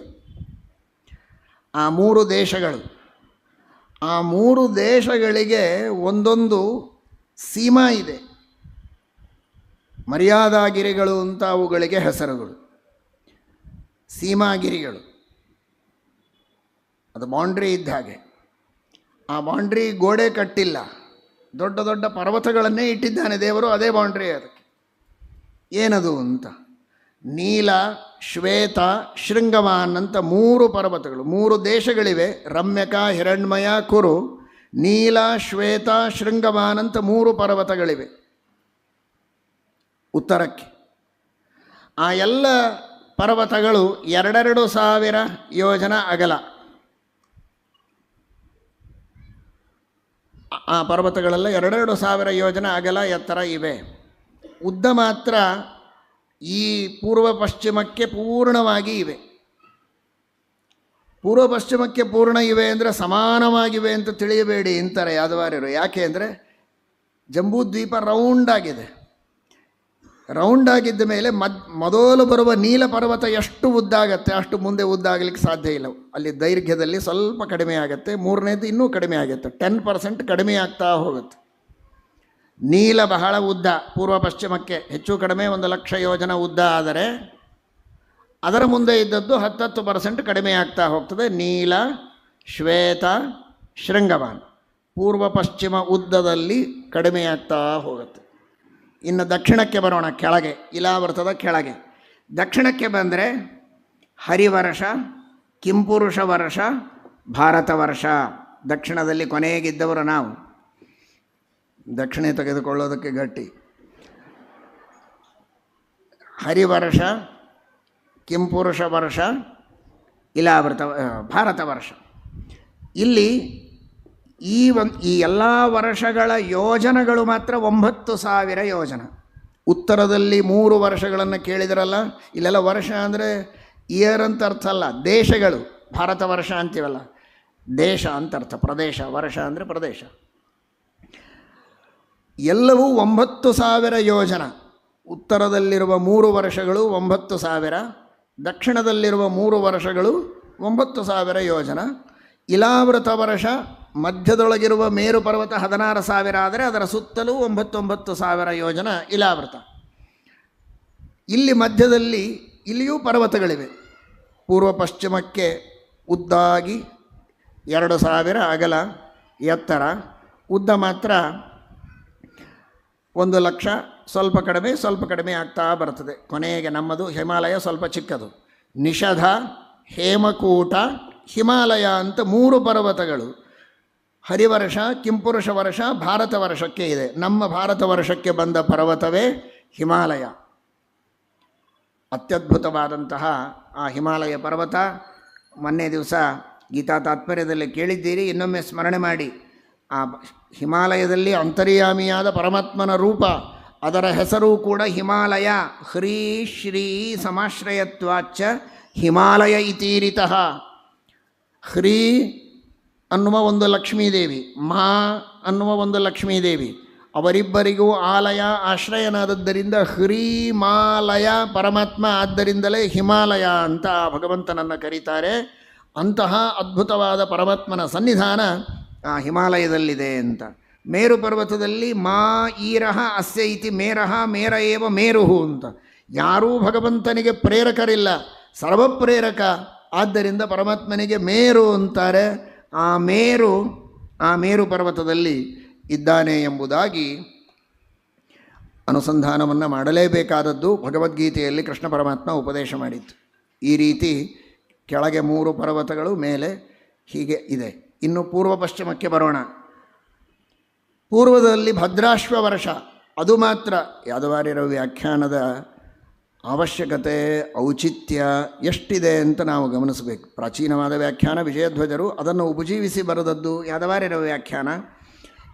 ನಮ್ಮಂಥವರಿಗೆಲ್ಲ ಮಂದರಿಗೂ ತಿಳಿಯುವಂತೆ ಆ ಅಮಂದಬೋಧರ ಭಾವವನ್ನು ಮಂದರಿಗೂ ತಿಳಿಸುವ ಪ್ರಯತ್ನವನ್ನು ವಿಶೇಷವಾಗಿ ಮಾಡಿದ್ದು ಮಹಾನುಭಾವರಾದಂತಹ ಯಾದವಾರ್ಯರು. ಆ ಯಾದವಾರ್ಯರು ಹೇಳುತ್ತಾರೆ, 9,000 ಅಂತ ಸ್ಥೂಲವಾಗಿ ಭಾಗವತ ಹೇಳಿದೆ. ಅದು ಉತ್ತರ ದಕ್ಷಿಣದಲ್ಲಿರುವ ವರ್ಷಗಳಿಗೆ ಮಾತ್ರ 9,000 ಯೋಜನ ಅಂತ ತಿಳಿದುಕೊಳ್ಳಿ. ಪೂರ್ವ ಪಶ್ಚಿಮದಲ್ಲಿರುವ ಯೋಜನೆಗಳು ಮಾತ್ರ 9,000 ಅಲ್ಲ, ಒಂದೊಂದು ವರ್ಷಗಳು 31,000 ಯೋಜನ ವಿಸ್ತೀರ್ಣವಾಗಿವೆ ಎನ್ನುವುದನ್ನು ಪ್ರಮಾಣಬದ್ಧವಾಗಿ ಸಮರ್ಥನೆ ಮಾಡಿಕೊಡ್ತಾರೆ. ಹಾಗಾಗಿ ಭದ್ರಾಶ್ವ ವರ್ಷ 31,000 ಯೋಜನ ಇದೆ ಪೂರ್ವದಲ್ಲಿ. ಅಲ್ಲಿ ಇರುವಂಥದ್ದು ಗಂಧಮಾದನ ಪರ್ವತ, ಪಶ್ಚಿಮದಲ್ಲಿ ಮಾಲ್ಯವಾನ್ ಅನ್ನುವಂಥದ್ದು ಪರ್ವತ, ಅಲ್ಲಿರುವಂತಹ ವರ್ಷ ಕೇತುಮಾಲ ವರ್ಷ ಪಶ್ಚಿಮದಲ್ಲಿ, ಅದು ಕೂಡ 31,000. ಪಶ್ಚಿಮಕ್ಕೆ 31,000 ಯೋಜನದ ದೇಶ, ಪೂರ್ವಕ್ಕೂ 31,000 ಯೋಜನದ ಭದ್ರಾಶ್ವ ದೇಶ. ಅಲ್ಲಿ ಇರುವಂತಹ ಬೌಂಡ್ರಿ ಪರ್ವತ ಯಾವುದು ಅಂದರೆ ಪಶ್ಚಿಮಕ್ಕೆ ಮಾಲ್ಯವಾನ್, ಪೂರ್ವಕ್ಕೆ ಗಂಧಮಾದನ. ಇದು ಎರಡೂ ಎಷ್ಟು ಉದ್ದ ಇವೆ ಅಂದರೆ ಆ ನೀಲ ನಿಷಧಾಯತವು ಅಂತ. ಉತ್ತರದಲ್ಲಿ ನೀಲ ಪರ್ವತ, ದಕ್ಷಿಣದಲ್ಲಿ ನಿಷಧ ಪರ್ವತದವರೆಗೆ ಈ ಪರ್ವತಗಳು ಉದ್ದಾಗಿ ಅಟ್ಯಾಚ್ ಆಗಿವೆ, ಅದರ ಜೊತೆಗೆ ಸೇರಿಕೊಂಡಿವೆ, ಅಷ್ಟು ದೀರ್ಘವಾಗಿವೆ ಎಂಬುದಾಗಿ ವರ್ಣನೆಯನ್ನು ಮಾಡಿದ್ದಾರೆ. ಹೀಗೆ ಈ ಪರ್ವತಗಳು ಹಾಗೂ ವರ್ಷಗಳು ಇರುವಂತಹ ಒಂದು ಪರಿಸ್ಥಿತಿ ಹೀಗಿದೆ. ಮಧ್ಯದಲ್ಲಿರುವಂತಹ ಮೇರು ಪರ್ವತ, ಅದರದ ಮೇಲಿರುವ ಈ ಎಲ್ಲ ವೃಕ್ಷಗಳು, ಬ್ರಹ್ಮದೇವರ ಪಟ್ಟಣ, ಅಷ್ಟದಿಕ್ಪಾಲಕರ ಪಟ್ಟಣ, ಇವುಗಳನ್ನೆಲ್ಲ ಕೇಳಿದ್ದೀರಿ. ಇನ್ನೊಂದನ್ನು ಹೇಳ್ತಾರೆ. ಇದು ಮೇರು ಪರ್ವತ ಹೇಗಿದೆ? ಇದು ಬಂಗಾರದ ಪರ್ವತ, ನಿಗಿ ನಿಗಿ ಉರಿಯುವ ಅಗ್ನಿಯಂತೆ ಇದೆ. ಅಗ್ನಿಯಂತೆ. ಅಗ್ನಿ ಈಗೆಲ್ಲ ಬಹಳ ಜನ ಹೋಮ ಮಾಡ್ತಾ ಇದ್ದೀರಿ, ನಿಮಗೆ ಗೊತ್ತಿರಬಹುದು. ಯಜ್ಞವನ್ನು ಮಾಡುವಾಗ ಯಜ್ಞಕುಂಡದ ಸುತ್ತಲೂ ದರ್ಭ ಹಾಕಿರ್ತಾರೆ. ಹಾಗೆ ಒಂದು ಕಲ್ಪನೆಯನ್ನು ಕೊಡ್ತಾರೆ. ಮೇರು ಪರ್ವತ ಒಂದು ಅಗ್ನಿಯಂತೆ ಇದ್ದರೆ, ಅಗ್ನಿಯ ಜ್ವಾಲೆಯಂತೆ ಧಗಧಗಿಸುವ ಯಜ್ಞಕುಂಡದ ಅಗ್ನಿಯಂತಿದ್ದರೆ ಸುತ್ತಲೂ ದರ್ಭ ಹಾಕಬೇಕಲ್ವೋ, ಅದು ಯಾವುದು ಅಂತ ಅಂದರೆ ಆ ಮಂದರ, ಮೇರುಮಂದರ, ಸುಪಾರ್ಶ್ವ, ಕುಮುದ ಇವುಗಳ ಹೊರಗೆ ಇನ್ನೆರಡೆರಡು ಪರ್ವತಗಳು ಇದೆ ಪೂರ್ವಾದಿ ದಿಕ್ಕಿನಲ್ಲಿ. ದೇವಕೂಟ, ಜಠರ ಅಂತ ಎರಡು, ಅಂದರೆ ಹೀಗೆ ಎರಡು ದರ್ಭ ಹಾಕಿದ ಹಾಗೆ. ದೇವಕೂಟ, ಜಠರ, ಆಮೇಲೆ ಪವನ, ಪಾರಿಯಾತ್ರ, ಕರವೀರ, ಕೈಲಾಸ ಅಂತ, ಶೃಂಗ, ಮಕರ ಅಂತ, ಹೀಗೆ 4 ದಿಕ್ಕುಗಳಲ್ಲಿ ಎರಡೆರಡು ಪರ್ವತಗಳನ್ನು ದರ್ಭ ಹಾಕಿದ ಹಾಗೆ ಹಾಸಿದ್ದಾರೆ ಅಂದರೆ ಚೆನ್ನಾಗಿ ದೊಡ್ಡ ಪರ್ವತಗಳೇ ಇವೆ. ಈ ರೀತಿ ಪರ್ವತಗಳಿವೆ. ಇನ್ನು ಗಂಗಾಮಾತೆಯ ಪ್ರಾದುರ್ಭಾವ ಹೇಗಾಗತ್ತೆ, ನಮ್ಮ ದೇಶಕ್ಕೆ ಗಂಗೆ ಹೇಗೆ ಬಂದಿದೆ ಎನ್ನುವುದರ ವರ್ಣನೆಯನ್ನು ಮಾಡ್ತಾರೆ ಮುಂದೆ. ಬೋಲೋ ಗಂಗಾಮಯ್ಯ ಕೀ. ತತ್ರ ಭಗವತಃ ಸಾಕ್ಷಾದ್ಯಜ್ಞಲಿಂಗಸ್ಯ ವಿಷ್ಣೋರ್ವಿಕ್ರಮತಃ ವಾಮಪಾದಾಂಗುಷ್ಠನಖನಿರ್ಭಿನ್ನೋರ್ಧ್ವಾಂಡಕಟಾಹ ವಿವರೇಣ ಅಂತಃ ಪ್ರವಿಷ್ಟಾ ಯಾ ಬಾಹ್ಯಜಲಧಾರ ತಚ್ಚರಣಪಂಕಜಾವನೇ ಜನಾರುಣ ಕಿಂಜಲ್ಕೋಪರಂಜಿತ ಅಖಿಲ ಜಗದಘಮಲಾಪಹೋಪಸ್ಪರ್ಶನಾ ಅಮಲಾ ಸಾಕ್ಷಾತ್ ಭಗವತ್ಪದೀತ್ಯನುಪಲಕ್ಷಿತ ವಚೋಭಿರಭಿಧೀಯಮಾನ ಅತಿಮಹತಾ ಕಾಲೇನ ಯುಗ ಸಹಸ್ರೋಪಲಕ್ಷಣೇನ ದಿವೋ ಮೂರ್ಧನ್ಯವತತಾರ ಯತ್ತದ್ವಿಷ್ಣುಪದಮಾಹುಃ. ವಾಮನರೂಪಿಯಾದ ಪರಮಾತ್ಮ ತ್ರಿವಿಕ್ರಮ ರೂಪವನ್ನು ತಾಳಿ ಶ್ವೇತವಾರಾಹ ಕಲ್ಪದಲ್ಲಿ ಅರ್ಥಾತ್ ಬ್ರಹ್ಮದೇವರ 51ನೇ ವರ್ಷದ ಮೊದಲು ದಿನದಲ್ಲಿ ತನ್ನ ಎಡಗಾಲನ್ನು ಮೇಲೆತ್ತಿ ಅದರ ಅಂಗುಷ್ಠದ ಉಗುರನ್ನು ಬ್ರಹ್ಮಾಂಡದ ಹೊರಗಿರುವ 100 ಕೋಟಿ ಯೋಜನದ ಬ್ರಹ್ಮಾಂಡದ ಕಟಾಹಕ್ಕೆ ಉಗುರನ್ನು ಸ್ಪರ್ಶ ಮಾಡಿದ್ದರಕ್ಕೆ, ತಿಕ್ಕಿದ್ದಕ್ಕಲ್ಲ, ಹೊಡೆದಿದ್ದಕ್ಕಲ್ಲ, ಒದ್ದದ್ದಕ್ಕಲ್ಲ, ಉಗುರಿನ ಸ್ಪರ್ಶ ಮಾಡಿದ್ದಕ್ಕೆ ಭೇದನ ಆಗಿ ಆ 100 ಕೋಟಿ ಯೋಜನದ ಬ್ರಹ್ಮಾಂಡದ ಖರ್ಪರ ಪರಟೆ ಒಡೆದು ಅದರ ಹೊರಗಿರುವಂತಹ 1000 ಕೋಟಿ ಯೋಜನದ ಜಲಾವರಣದ ಜಲ ಒಳಗೆ ಹರಿದು ಬಂತಲ್ಲ, ಅದೇ ಗಂಗೆಯಾಯಿತು ಎಂಬುದಾಗಿ ಶ್ರೀಮದ್ಭಾಗವತ ಹೇಳುತ್ತದೆ. ಆ ಗಂಗೆ ಹರಿದು ಬಂತು. ಎಷ್ಟೋ ಸಹಸ್ರ ಯುಗಗಳವರೆಗೆ ಅದು ಹರಿದು ಬಂದು ಒಳಗೆ ಬಂತು. ಒಳಗೆ ಬಂದು ದಿವೋಮೂರ್ಧನ್ಯವತಾರ, ಅದು ಬಂದು ನೆಲೆಸಿದ್ದೆಲ್ಲಿ ಅಂದರೆ ದಿವೋಮೂರ್ಧನಿ ಅಂತ. ಏನು ದಿವೋಮೂರ್ಧನಿ ಅಂದರೆ ಎಲ್ಲಿ? ಯತ್ತದ್ ವಿಷ್ಣು ಪದಮಾಹು, ಯಾವುದು ಶಿಂಶುಮಾರ ರೂಪಿಯಾಗಿರುವಂತಹ ಭಗವಂತನ ಸ್ಥಾನ ಧ್ರುವಲೋಕ. ಚತುರ್ಥ ಸ್ಕಂದ ಭಾಗವತದಲ್ಲಿ ಕೇಳಿದ್ದೀರಿ. ಮಹಾತಪಸ್ಸನ್ನು ಮಾಡಿ ಯಾವ ಸ್ಥಾನವನ್ನು ಧ್ರುವ ಮಹಾರಾಜರು ಪಡೆದರೋ, ಎಲ್ಲಿ ಪರಮಾತ್ಮ ಶಿಂಶುಮಾರ ರೂಪದಿಂದ ಸನ್ನಿಹಿತನಾಗಿದ್ದಾನೆ, ಸಕಲ ಗ್ರಹ ನಕ್ಷತ್ರಗಳಿಗೆ ಆಧಾರನಾಗಿ ಆಶ್ರಯನಾಗಿ ಆ ಸ್ಥಾನಕ್ಕೆ ಗಂಗೆ ಬಂದು ಇಳಿದಿದ್ದಾಳೆ. ಬಂದದ್ದೇ ತಡ. ಬ್ರಹ್ಮದೇವರು ಪಾದ ಪ್ರಕ್ಷಾಳನೆ ಮಾಡಿದರು ಅನ್ನುವುದಂತೂ ಸರಿ. ಅಥಾಪಿ ಯತ್ಪಾದ ನಖಾವಸೃಷ್ಟಂ ಜಗದ್ವಿರಿಂಚೋಪಹೃತರ್ಹಣಂಭಃ ಶೇಷಂ ಪುನಾತ್ಯನ್ಯತಮೋ ಮುಕುಂದಾತ್ ಕೋ ನಾಮ ಲೋಕೆ ಭಗವತ್ಪದಾರ್ಥಃ. ಪರಮಾತ್ಮನ ಪಾದವನ್ನು ತೊಳೆದದ್ದು ನೀರು, ಪಾದದಿಂದ ಹುಟ್ಟಿದ್ದು. ಅದೇ ಪಾದವನ್ನು, ಅದೇ ನೀರನ್ನು ತೆಗೆದುಕೊಂಡು ಕಮಂಡಲುವಿನಲ್ಲಿ ತುಂಬಿಕೊಂಡು ತೊಳೆದದ್ದು ಬ್ರಹ್ಮದೇವರು. ಅದನ್ನು ಶಿರಸಾಧಾರಣ ಮಾಡಿದ್ದು ರುದ್ರದೇವರು. ಯಾರು ಭಗವತ್ ಪದಾರ್ಥ, ಮುಖ್ಯ ಭಗವಾನ್ ಸರ್ವೋತ್ತಮನಾದವನು ಯಾರು ಅನ್ನುವುದನ್ನು ತಿಳಿದುಕೊಳ್ಳಿ ಅಂತ ಭಾಗವತ ಹೇಳುತ್ತದೆ. ಪಾದಪೂಜೆ ಮಾಡಿಸಿಕೊಂಡವನು ತ್ರಿವಿಕ್ರಮ ನಾರಾಯಣ, ಮಾಡಿದವರು ಬ್ರಹ್ಮದೇವರು. ಪಾದೋದಕವನ್ನು ಶಿರಸಾಧಾರಣ ಮಾಡಿದವರು ಮಹಾನುಭಾವರು, ವೈಷ್ಣವೋತ್ತಮರು, ಮಹಾರುದ್ರದೇವರು. ಅಥಾಪಿ ಯತ್ಪಾದ ನಖಾವಸೃಷ್ಟಂ ಜಗದ್ವಿರಿಂಚೋಪಹೃತರ್ಹಣಂಭಃ ಶೇಷಂ ಪುನಾತ್ಯನ್ಯತಮೋ ಮುಕುಂದ್. ರುದ್ರದೇವರಿಂದ ಸಹಿತವಾದ ಸಮಸ್ತ ಜಗತ್ತನ್ನು ಪವಿತ್ರಗೊಳಿಸ್ತದೆ. ಯಚ್ಚೌಚ ನಿಸ್ಸೃತ ಸರಿತ್ಪ್ರವರೋದಕೇನ ತೀರ್ಥೇನ ಮೂರ್ಧ್ಯಧಿಧೃತೇನ ಶಿವಶಿವೋಭೂ. ಶಿವನಿಗೆ ಶಿವತ್ವವನ್ನು ಕೊಟ್ಟ, ಇಡೀ ಜಗತ್ತಿಗೆ ಪಾವಿತ್ರ್ಯವನ್ನು ಕೊಟ್ಟ, ಪಾಪಗಳನ್ನು ಪರಿಹಾರ ಮಾಡುವಂತಹ ಮಹಾತಾಯಿ ಗಂಗೆ ಹರಿದು ಬಂದದ್ದು. ಅದು ಭಗವಂತನ ಸರ್ವೋತ್ತಮತ್ವದ ಜ್ಞಾನದ ಗಂಗೆಯನ್ನು ಹರಿಸುವುದಕ್ಕೆ ಗಂಗೆ ಹರಿದು ಬಂದಿದ್ದಾಳೆ. ಗಂಗೆಯನ್ನು ನೋಡಿದಾಗೆಲ್ಲ ವಿಷ್ಣು ಸರ್ವೋತ್ತಮತ್ವದ ಸ್ಮರಣೆ ನಮಗೆ ಬರಬೇಕು. ಆಗ ಗಂಗಾ ಸ್ನಾನ ಇದು ಪರಿಪೂರ್ಣ ಆಗುತ್ತೆ. ಗಂಗೆಯಲ್ಲಿ ಸ್ನಾನ ಮಾಡಿದಾಗ ನಿಜವಾದ ಪಾವಿತ್ರ್ಯ ಬರಬೇಕು ಅಂದರೆ ಆ ಅನುಸಂಧಾನ ಬರಬೇಕು. ಎಂಥ ಪಾಪವನ್ನು ಕಳೆಯುವುದಕ್ಕೂ ಗಂಗೆ ಸಮರ್ಥಳು, ಆದರೆ ಈ ಅನುಸಂಧಾನ ಇರಬೇಕು. ಭಗವಂತನ ಪಾದೋದಕ ಸಾಕ್ಷಾತ್ ಭಗವತ್ಪದಿ. ಯಾದವಾರ್ಯರಂತಾರೆ, ಇದು ಪ್ರತಿಮೆಯ ಮೇಲೆ ಅಭಿಷೇಕ ಮಾಡಿದ ನೀರಲ್ಲ, ಇದು ಸಾಕ್ಷಾತ್ತಾಗಿ ಪರಮಾತ್ಮನ ಪಾದದಿಂದ ಬಂದದ್ದು, ಅತಿ ಪವಿತ್ರವಾಗಿರುವಂತಹ ಜಲ. ಆ ಅನುಸಂಧಾನದಿಂದ ಗಂಗೆಯಲ್ಲಿ ಸ್ನಾನ ಮಾಡಬೇಕು. ಅನೇಕ ಬಾರಿ ಈ ವಿಷಯವನ್ನು ನಾವು ತಿಳಿಸಿದ್ದೇವೆ.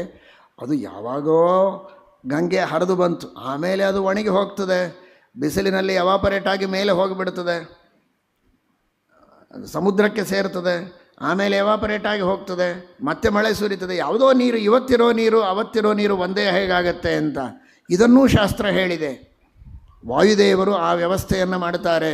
ಯಾವ ನದಿಯ ನೀರು ಎವಾಪರೇಟ್ ಆಗಿ ಮೇಘಗಳ ರೂಪದಲ್ಲಿ ಹೋಗಿ ಮತ್ತೆ ಮಳೆ ಸುರಿಯುತ್ತೆ, ಆ ಮಳೆ ಅದೇ ನದಿ ನೀರು ಅಲ್ಲೇ ಸೇರುವ ರೀತಿಯಲ್ಲಿ ವಾಯುದೇವರು ವ್ಯವಸ್ಥೆಯನ್ನು ಮಾಡುತ್ತಾರೆ. ಅಂದು ತ್ರಿವಿಕ್ರಮನ ಪಾದೋದಕ ಯಾವುದೋ ಇವತ್ತಿಗೂ ಕಾಶಿಯಲ್ಲಿ, ಬದರಿಯಲ್ಲಿ, ಹರಿದ್ವಾರದಲ್ಲಿ ನೀವು ಮುಳುಗಿದಾಗ ನಿಮ್ಮ ತಲೆಯ ಮೇಲೆ ಬಿದ್ದ ನೀರು ಅದು ತ್ರಿವಿಕ್ರಮನ ಪಾದೋದಕವೇ ಅನ್ನುವುದರಲ್ಲಿ ಸಂಶಯ ಬೇಡ. ಅದನ್ನು ವ್ಯವಸ್ಥೆ ಮಾಡುವ ವಾಯುದೇವರು ನಮ್ಮ ಗುರುಗಳಾಗಿರುವಾಗ ಯಾಕೆ ಚಿಂತೆ? ವ್ಯವಸ್ಥೆ ನಿಮಗೆ ಬಿಟ್ಟಿದ್ದರೆ ಚಿಂತೆ. ವ್ಯವಸ್ಥೆ ಮಾಡುವವರು ಯಾರೋ ಮುಳುಗಿದರೆ ಸಾಕು, ಆ ಅನುಸಂಧಾನ ಬಂದರೆ ಸಾಕು. ಎಲ್ಲ ಪಾಪಗಳನ್ನೂ ಪರಿಹಾರ ಮಾಡೋದಕ್ಕೆ ನಿಂತವಳು ಅವಳು. ನಾವು ಯಾರೂ ಪಾಪ ಪರಿಹಾರ ಮಾಡಲಿಕ್ಕೆ ಈಗೆಲ್ಲ ಕೆಲವು ವೈದ್ಯರ ಬಗ್ಗೆ ಕೇಳಿದರಲ್ಲ, ಎಲ್ಲ ಡಾಕ್ಟರ್ಸು ಈ ಕೇಸ ನನ್ನಿಂದ ಆಗೋದಿಲ್ಲ ಅಂತ ಬಿಟ್ಟಾಗಲೂ ಯಾರು ಹಿಡಿತಾರಲ್ಲ ಅವರು ನಿಜವಾದ ವೈದ್ಯರು ಅಂತ. ಅಂಥ ವೈದ್ಯಳು ಅಂದರೆ ಗಂಗೆ ಅವಳು, ಲೇಡಿ ಡಾಕ್ಟರ್. ಜಡಾನಂದಾನ್ ಪಂಗೂನ್ ಪ್ರಕೃತಿ ಬಧಿರಾನುಕ್ತಿ ವಿಕಲಾನ್ ಗ್ರಹಗ್ರಸ್ತಾನಸ್ತಾಖಿಲ ನಿಖಿಲ ನಿಸ್ತಾರ ಸರಣೀನ್. ಜಡಾನ್ ದಡ್ರು, ಕುರುಡರು, ಕುಂಟರು. ಜಡಾನಂದಾನ್ ಪಂಗೂನ್ ಪ್ರಕೃತಿ ಬಧಿರಾನುಕ್ತಿ ವಿಕಲಾನ್, ಕಿವುಡರು, ಮೂಕರು. ಗ್ರಹಗ್ರಸ್ತಾನಸ್ತಾಖಿಲ ದುರಿತ ನಿಸ್ತಾರ ಸರಣೀನ್. ಇನ್ನು ಪಾಪ ಪರಿಹಾರ ಮಾಡೋದಕ್ಕೆ ಕರ್ಮ ವಿಪಾಕ ಸಂಹಿತೆಯ ಆದ್ಯಂತವನ್ನು ತಿರುಗಿ ಮುರುಗಿ ಓದಿ ಎಲ್ಲ ಪ್ರಾಯಶ್ಚಿತ್ತಗಳನ್ನು ಮಾಡಿದರೂ ಇವನ ಪಾಪಗಳಿಗೆ ಇನ್ನು ಪ್ರಾಯಶ್ಚಿತ್ತ ಹುಡುಕಲಿಕ್ಕೆ ಸಾಧ್ಯ ಇಲ್ಲ ಅಂತ ಎಲ್ಲ ಪುರೋಹಿತರು ಕೈಬಿಟ್ಟ ಕೇಸು. ಗ್ರಹಗ್ರಸ್ತಾನಸ್ತಾಖಿಲ ದುರಿತ ನಿಸ್ತಾರ ಸರಣೀನ್. ಇನ್ನು ದೇವತೆಗಳಿಗೆ ಶರಣ ಹೋಗೋಣ, ಈ ಪುರೋಹಿತರು ಬೇಡ, ಕರ್ಮ ವಿಪಾಕ ಬೇಡ, ಜ್ಯೋತಿಷ್ಯ ಬೇಡ, ದೇವತೆಗಳಿಗೆ ಶರಣ ಹೋಗೋಣ ಅಂದರೆ ನಿಲಿಂಪೈರ್ ನಿರ್ಮುಕ್ತಾನ್. ಎಲ್ಲ ದೇವತೆಗಳು ನಮ್ಮಿಂದ ಆಗೋದಿಲ್ಲೋ ಮಹಾರಾಯ ನಿನ್ನನ್ನು ಉದ್ಧಾರ ಮಾಡೋದಕ್ಕೆ ಅಂತ ಕೈ ಬಿಡ್ತಾರಂತೆ. ನಿಲಿಂಪೈರ್ ನಿರ್ಮುಕ್ತಾನ್ ಅಪಿಚ ನಿರಯಾಂತರ್ ನಿಪತತೋ ನರಾನಂಬತ್ರಾತುಂ ತ್ವಮಿಹ ಪರಮಂ ಭೇಷಜಮಸಿ. ಅಂಥ ಜನರನ್ನು ಕೈ ಹಿಡಿದು ಉದ್ಧಾರ ಮಾಡುವಂತಹ ವೈದ್ಯಳು, ಪರಿಹಾರ ಮಾಡುವ ಒಂದು ಉತ್ತಮಳಾದ ಪುರೋಹಿತಳು ಅಂದರೆ ಗಂಗಾದೇವಿ ಅಂತ. ಅಂಥವರನ್ನೂ ಕೈ ಹಿಡಿದು ಉದ್ಧಾರ ಮಾಡುತ್ತಾಳೆ. ಯಾವ ಪಾಪಗಳಿಗೆ ಪ್ರಾಯಶ್ಚಿತ್ತ ಇಲ್ಲ ಅಂತ ಉಳಿದವರು ಹೇಳ್ತಾರೋ ಅಂಥವರು ಭಕ್ತಿಯಿಂದ, ಅದನ್ನು ಮಾತ್ರ ನೆನಪಿಟ್ಟುಕೊಳ್ಳಿ, ಯಾಂತ್ರಿಕವಾಗಿ ಅಲ್ಲ, ಇದು ದೇವರ ಪಾದೋದಕ ಅಂತ ಭಕ್ತಿಯಿಂದ ಮುಳುಗಿದರೆ ಪಾಪಗಳನ್ನು ಪರಿಹಾರ ಮಾಡುವುದಕ್ಕೆ ಸಿದ್ಧಳಾಗಿದ್ದಾಳೆ ಅಂತ. ಸತ್ಯಧರ್ಮ ತೀರ್ಥರಂತಾರೆ, ಗಂಗೆಯಲ್ಲಿ ಸ್ನಾನ ಮಾಡೋದು ಬೇಡ, ದರ್ಶನ ಮಾಡಿದರೆ ಸಾಕು ಅಂತ. ನಾವು ದರ್ಶನ ಮಾಡಿದರೆ ಅವಳು ನಮ್ಮನ್ನು ದರ್ಶನ ಮಾಡಬೇಕು. ನಾವು ಎದುರಿಗೆ ಹೋಗಿ ನಿಂತರೆ ಅವಳು ನೋಡ್ತಾಳಲ್ವೋ. ಅಂಬತ್ವದರ್ಶನನ್ ಮುಕ್ತಿ ನ ಜಾನೇ ಸ್ನಾನಜಂ ಫಲಂ ಅಂತ. ದರ್ಶನದಿಂದೇ ಮೋಕ್ಷ. ಸ್ನಾನ ಮಾಡಿ ಏನು ಮಾಡೋದು ಅಂತ ಪ್ರಶ್ನೆ ಅಲ್ಲ. ಸ್ನಾನ ಮಾಡಿದರೆ ಭಾಳ ಪುಣ್ಯ, ಮೋಕ್ಷದಕ್ಕಿಂತ ಮೇಲೆ ಇನ್ನೊಂದು ಯಾವುದಾದ್ರೂ ಫಲ ಇದೆಯಾ? ಲಾಸ್ಟ್ ಯಾವುದು? ಮೋಕ್ಷ, ಸ್ಯಾಲ್ವೇಷನ್. ಅದರ ಮೇಲೆ ಇನ್ಯಾವುದೂ ಇಲ್ಲ. ಆದರೆ ದರ್ಶನದಿಂದಲೇ ಮೋಕ್ಷ ಆದಮೇಲೆ ಸ್ನಾನ ಮಾಡಿದರೆ ಏನು ಫಲ ಕೊಡಬೇಕು ದೇವರು? ಅಂಬತ್ವದರ್ಶನನ್ ಮುಕ್ತಿ ನ ಜಾನೇ ಸ್ನಾನಜಂ ಫಲಂ ಅಂತ. ಆದರೆ ಬರೀ ನಾವು ನೋಡಿದರೆ ಉಪಯೋಗ ಇಲ್ಲ, ಅವಳ ದೃಷ್ಟಿ ನಮ್ಮ ಮೇಲೆ ಬೀಳಬೇಕು. ಅದನ್ನು ಕೇಳ್ತಾರೆ ನಮ್ಮೆಲ್ಲರ ಪರವಾಗಿ. ಅವರು ಮಹಾಪುಣ್ಯವಂತರು, ಸತ್ಯಧರ್ಮರು. ನನಾದೇಯಂ ದೇಯಂ ಭವತಿ ತವ ದುಷ್ಕರ್ಮ ಭರತಃ ಸುಸೌಭಾಗ್ಯೇ ಭಾಗ್ಯೇನಧಿಕೃತ ಇತಿ ಪ್ರೇಕ್ಷವದ ಮಾಂ ತಥೋ ಮಾನ್ಯಂ ಮಾನ್ಯತ್ ಸಕಲಮಕಲಂಕಂ ಫಲಮಿಯಾಂ ನ ವಾಚಾ ವಾಚಾರಾದಮೃತನಯನೇ ತೇಸ್ತ್ಯ ವಿದಿತಂ. ಯಾರೋ ಪಾಪಿ ಬಂದರೆ ಕೆಲವೊಮ್ಮೆ ಅಂದ್ರೆ ನೋಡಿ, ಅಂದರೆ ಈ ಕವಿ ಜಗನ್ನಾಥ ಹೇಳಿದ್ದರ ಮುಂದೆ ಸತ್ಯಧರ್ಮರು ಮಾತಾಡ್ತಾರೆ. ಎಲ್ಲರೂ ಬಿಟ್ಟ ಕೇಸನ್ನು ಗಂಗೆ ಹಿಡ್ಕೋತಾಳೆ ಅಂತ, ಗಂಗೆಯೂ ಕೆಲವೊಮ್ಮೆ ಬಿಡ್ತಾಳೆ ಅಂತಾರೆ ಸತ್ಯಧರ್ಮರು. ಆ ಗಂಗಾಜನಕನನ್ನೇ ಬೈದು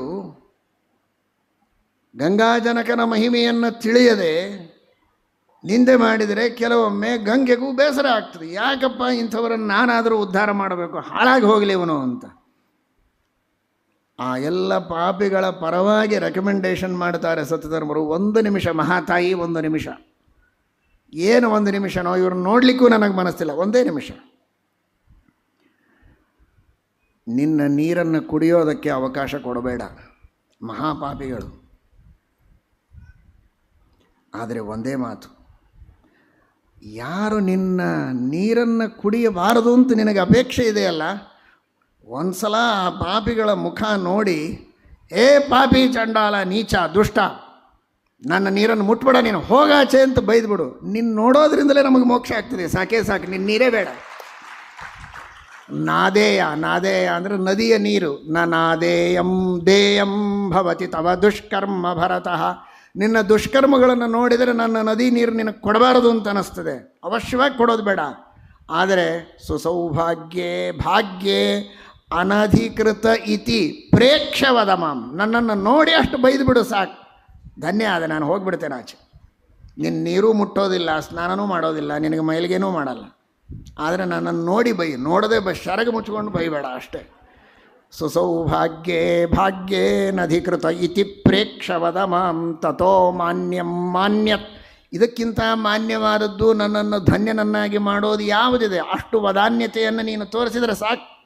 ತಥೋ ಮಾನ್ಯಂ ಮಾನ್ಯತ್ ಸಕಲ ಮಕಲಂಕಂ ಫಲಮಿಯಾಂ ನವಾಚಾ ವಾಚಾರಾದಮೃತನಯನೇ ತೇಸ್ತ್ಯ ವಿದಿತಂ. ಎಲ್ಲವೂ ನಿನಗೆ ತಿಳಿದಿದ್ದೆ. ಈ ರೀತಿ ಸತ್ಯಧರ್ಮರು ವರ್ಣನೆ ಮಾಡುತ್ತಾರೆ. ಅಂತಹ ಅದ್ಭುತವಾದ ಆ ಗಂಗೆಯ ಮಹಿಮೆ ಇದೆ. ಸಮಯ ಆಗಿದೆ, ಆಗ್ತಾ ಇದೆ. ಒಂದೆರಡು ಮಾತುಗಳನ್ನು ಕೇಳಿ. ಕವಿ ಹೇಳ್ತಾನೆ ಮತ್ತೊಂದು ಮಾತನ್ನು.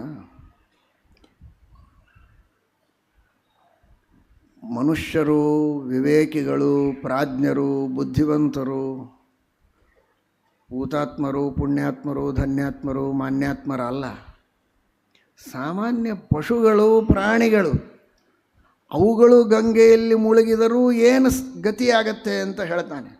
ನಗೇಭ್ಯೋ ಯಾಂತೀನಾಂ ನೃಪತಿ ರಮಣೀನಾಂ ಕುಚತಟಿ ಗತೋ ಯಾವನ್ಮಾತಃ ವಿಶತಿ ತಪತೋಯೈ ಮಿಲತಿ ತಪತೋಯೈರ್ಮೃಗಮದಃ ಮೃಗಾಸ್ತಾವದ್ವೈಮಾನಿಕಶತಸಹಸ್ರೈಃ ಪರಿವೃತಾಃ ವಿಶಂತಿ ಸ್ವಚ್ಛಂದಂ ವಿಮಲವಪುಷೋ ನಂದನವನಂ. ಇದೀಗ ನಂದನವನ ಅಂತ ಕೇಳಿದಿರಲ್ಲ. ನಂದನ, ವೈಭ್ರಾಜಕ, ಚೈತ್ರರಥ, ವೈಭ್ರಾಜಕ, ಸರ್ವತೋಭದ್ರ ಅಂತ ಪೂರ್ವ ದಿಕ್ಕಿನಲ್ಲಿ ನಂದನವನ ಇದೆ. ಅದ್ಭುತವಾದ ದೇವತೆಗಳು ವಿಹಾರ ಮಾಡೋ ನಂದನವನ. ಆ ನಂದನವನದಲ್ಲಿ ಮೃಗಗಳು, ಯಾವ ಮೃಗಗಳು? ಕಸ್ತೂರಿ ಮೃಗಗಳು ಯಥೇಚ್ಛವಾಗಿ ಸಂಚಾರ ಮಾಡ್ತವಂತೆ. ಏನೋ ಕಸ್ತೂರಿ ಮೃಗಗಳೆಲ್ಲ ಇಲ್ಲಿ ಬಂದಿವೆ, ಏನು ಪುಣ್ಯ ಮಾಡಿದೆ ಇವು ಅಂತ ನೋಡಿದರೆ ಅವುಗಳೇನು ಪುಣ್ಯ ಮಾಡಿರಲಿಲ್ಲ. ಈ ಕಸ್ತೂರಿ ಮೃಗದ ನಾಭಿಯ ಗಂಧವನ್ನು ಮೈಗೆ ಲೇಪ ಮಾಡಿಕೊಂಡು ಕೆಲವು ಸ್ತ್ರೀಯರು, ರಾಣಿಯರು, ರಾಜರ ಮಹಿಷಿಯರು ಗಂಗಾ ನದಿಯಲ್ಲಿ ಸ್ನಾನ ಮಾಡಿದಾಗ ಯಾವ ಮೃಗಗಳ ಗಂಧವನ್ನು ಲೇಪನ ಮಾಡಿಕೊಂಡು ಅವರು ಗಂಗಾ ನದಿಯಲ್ಲಿ ಸ್ನಾನ ಮಾಡ್ತಾ ಇದ್ರೋ ಆ ಮೃಗಗಳೆಲ್ಲ ನಂದನವನದಲ್ಲಿ ವಿಹಾರ ಮಾಡ್ತಾ ಇದ್ವಂತೆ ಸ್ವರ್ಗದಲ್ಲಿ. ವಿಶಂತಿ ವಿಹಾರ ಅಂದ್ರೇನು? ಚೀಟಿ ಚಪಾಟಿ ತೋರಿಸಿ ಅಲ್ಲ, ನಾವು ಇಂಥವ ಪುಣ್ಯ ಮಾಡಿ ಬಂದಿದ್ದೀವಿ ಅಂತ ಏನಿಲ್ಲ. ಅಷ್ಟು ಪುಣ್ಯ ಮಾಡಿದರೆ ಸಾಕು. ವಿಶಂತಿ ಸ್ವಚ್ಛಂದಂ ವಿಮಲ ವಪುಷೋ ನಂದನವನಂ, ಯಥೇಚ್ಛವಾಗಿ ವಿಹಾರ ಅಂತ. ಇದರ ತಾತ್ಪರ್ಯ ತಿಳಿಯಬೇಕು. ಅಷ್ಟು ಭಕ್ತಿಶ್ರದ್ಧೆಗಳಿಂದ ಸ್ನಾನ ಮಾಡಿದರೆ ಮಹಾಫಲ ಇದೆ ಅನ್ನುವುದು ತಾತ್ಪರ್ಯ. ಹಾಗಾಗಿ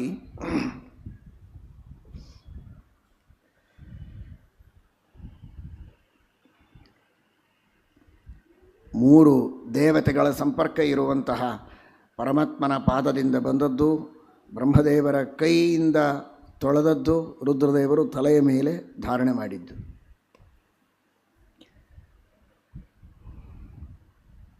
ನಗೇಭ್ಯೋ ಯಾಂತೀನಾಂ ಕಥಯ ತಟಿನೀನಾಂ ಕಥಮಯ ಪುರಾಣಾಂ ಸಂಹರ್ತುಶಿರ ಸುರಧುನಿ ಕಪರ್ದೋಧಿರುಹೇ ಕಯಾವಾ ಶ್ರೀಭರ್ತು ಪದಕಮಲಮಕ್ಷಾಲಿ ಸಲಿಲೈಃ ತುಲಾಲೇಶೋ ಯಸ್ಯಾಂ ತವ ಜನನಿ ದೀಯೇತ ಕವಿಭಿಃ. ಯಾರಿಗೆ ನಿನ್ನ ಸಾಮ್ಯವನ್ನು ಹೇಳಬಹುದು ಪ್ರಪಂಚದಲ್ಲಿ?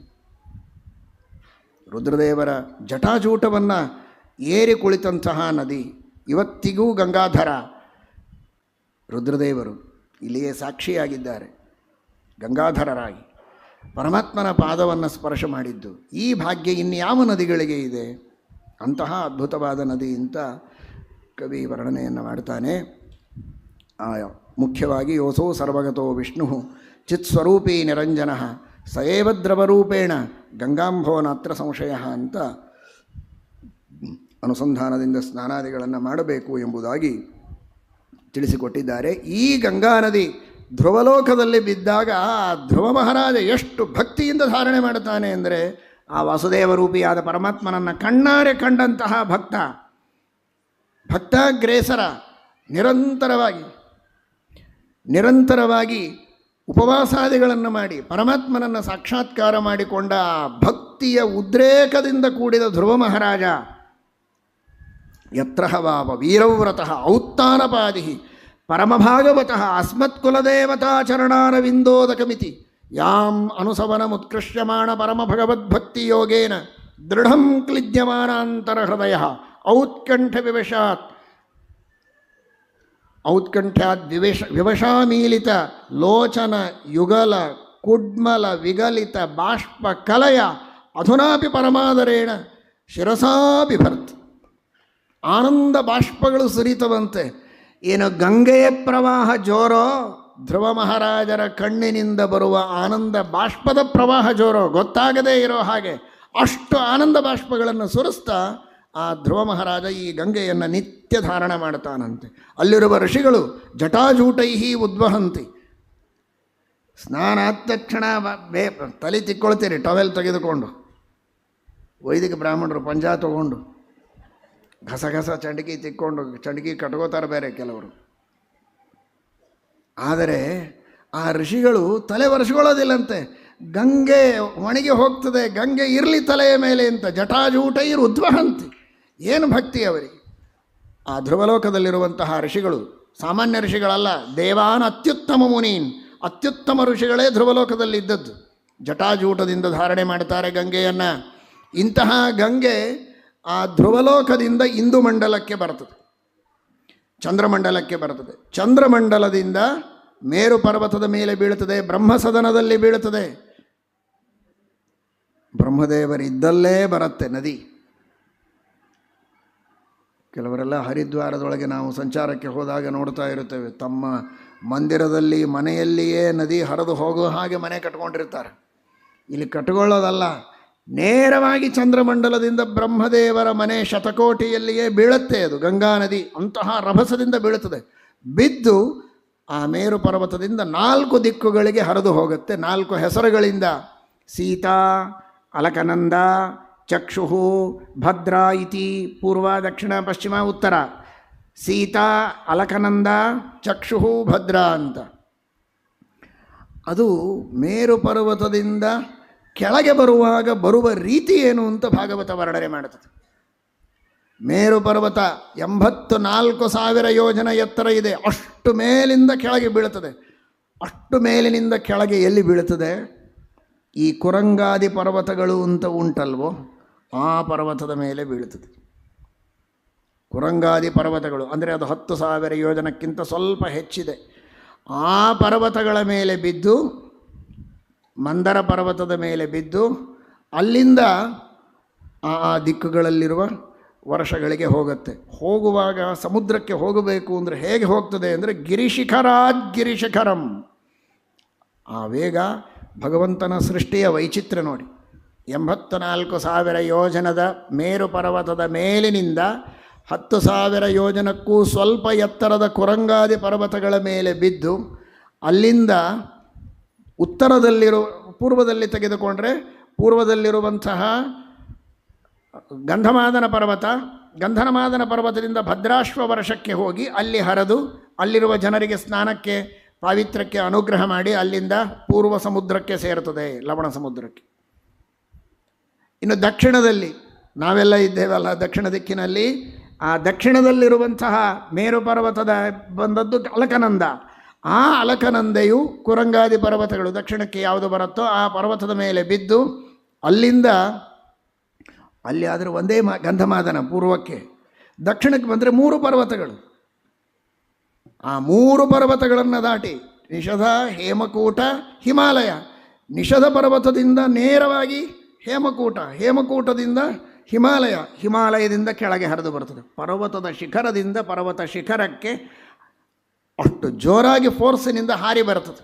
ಹಾರಿ ಬಂದು ನಿಷಧ, ಹೇಮಕೂಟ, ಹಿಮಾಲಯಕ್ಕೆ ಬಂದು ಹಿಮಾಲಯದಿಂದ ಹರಿದು ಬರುವ ಅಲಕನಂದೆಯೇ ನೀವೆಲ್ಲ ಬದರಿಕಾಶ್ರಮಕ್ಕೆ ಹೋದಾಗ ಬದರಿಯಲ್ಲಿ ನೀವು ಸ್ನಾನ ಮಾಡುವ ಗಂಗೆ.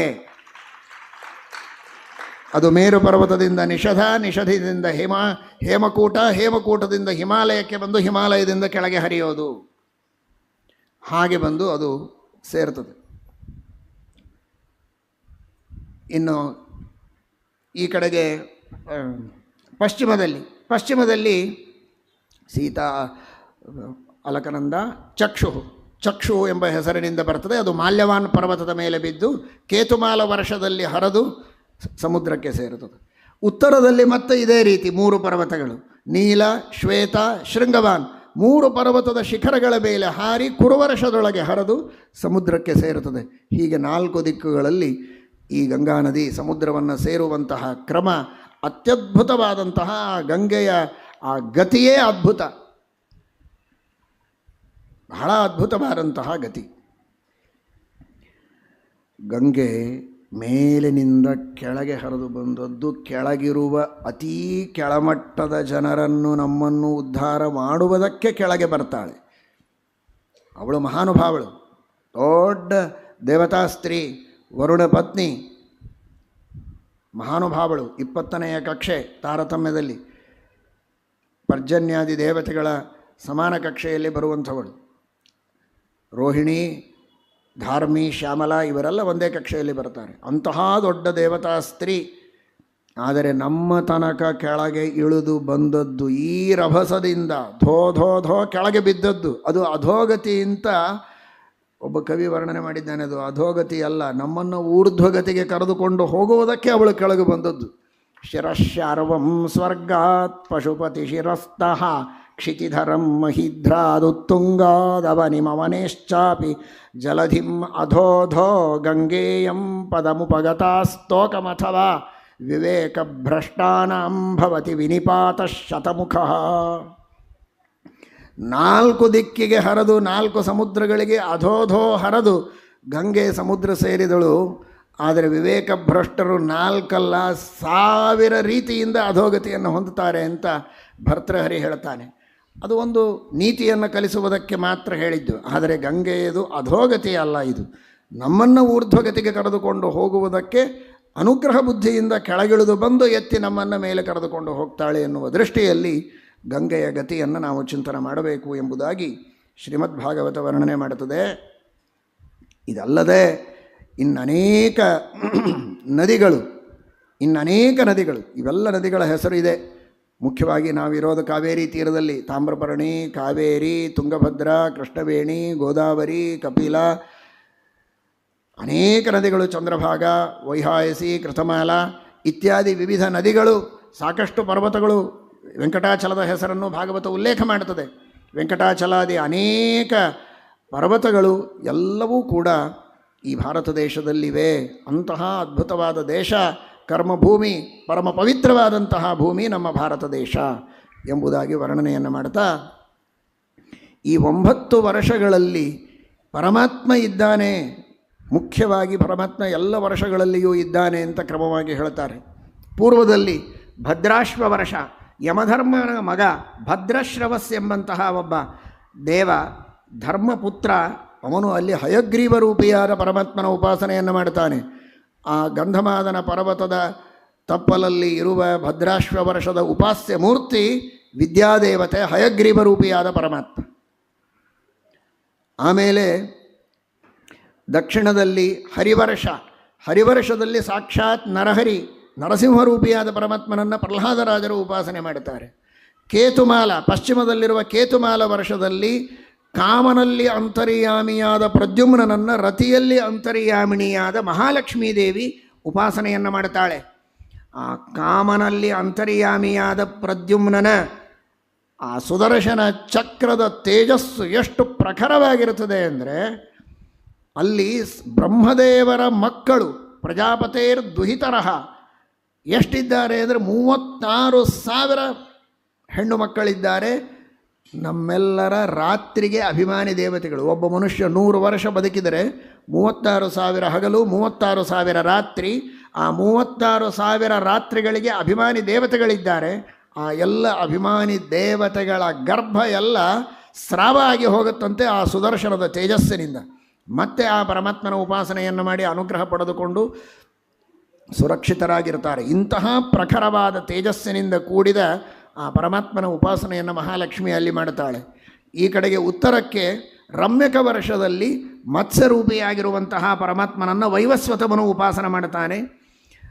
ಹಿರಣ್ಮಯ ವರ್ಷದಲ್ಲಿ ಕೂರ್ಮರೂಪಿಯಾದ ಪರಮಾತ್ಮನನ್ನು ಅರ್ಯಮ ಎಂಬ ಪಿತೃಗಣಾಧಿಪತಿಯಾದ ದೇವತೆ ಅವನು ಅಲ್ಲಿ ಉಪಾಸನೆ ಮಾಡ್ತಾನೆ ಕೂರ್ಮರೂಪಿಯಾದಂತಹ ಪರಮಾತ್ಮನನ್ನು. ಕುರುವರ್ಷದಲ್ಲಿ ವರಾಹರೂಪಿಯಾದ ಪರಮಾತ್ಮನನ್ನು ಭೂದೇವಿ ಉಪಾಸನೆಯನ್ನು ಮಾಡ್ತಾಳೆ. ಕಿಂಪುರುಷ ವರ್ಷ ದಕ್ಷಿಣದಲ್ಲಿ ಹರಿವರ್ಷದ ಕೆಳಗೆ ಕಿಂಪುರುಷ ವರ್ಷದಲ್ಲಿ ಸಾಕ್ಷಾತ್ ಶ್ರೀರಾಮಚಂದ್ರನನ್ನು ಹನುಮಂತ ದೇವರು ಇವತ್ತಿಗೂ ಉಪಾಸನೆ ಮಾಡ್ತಾರೆ.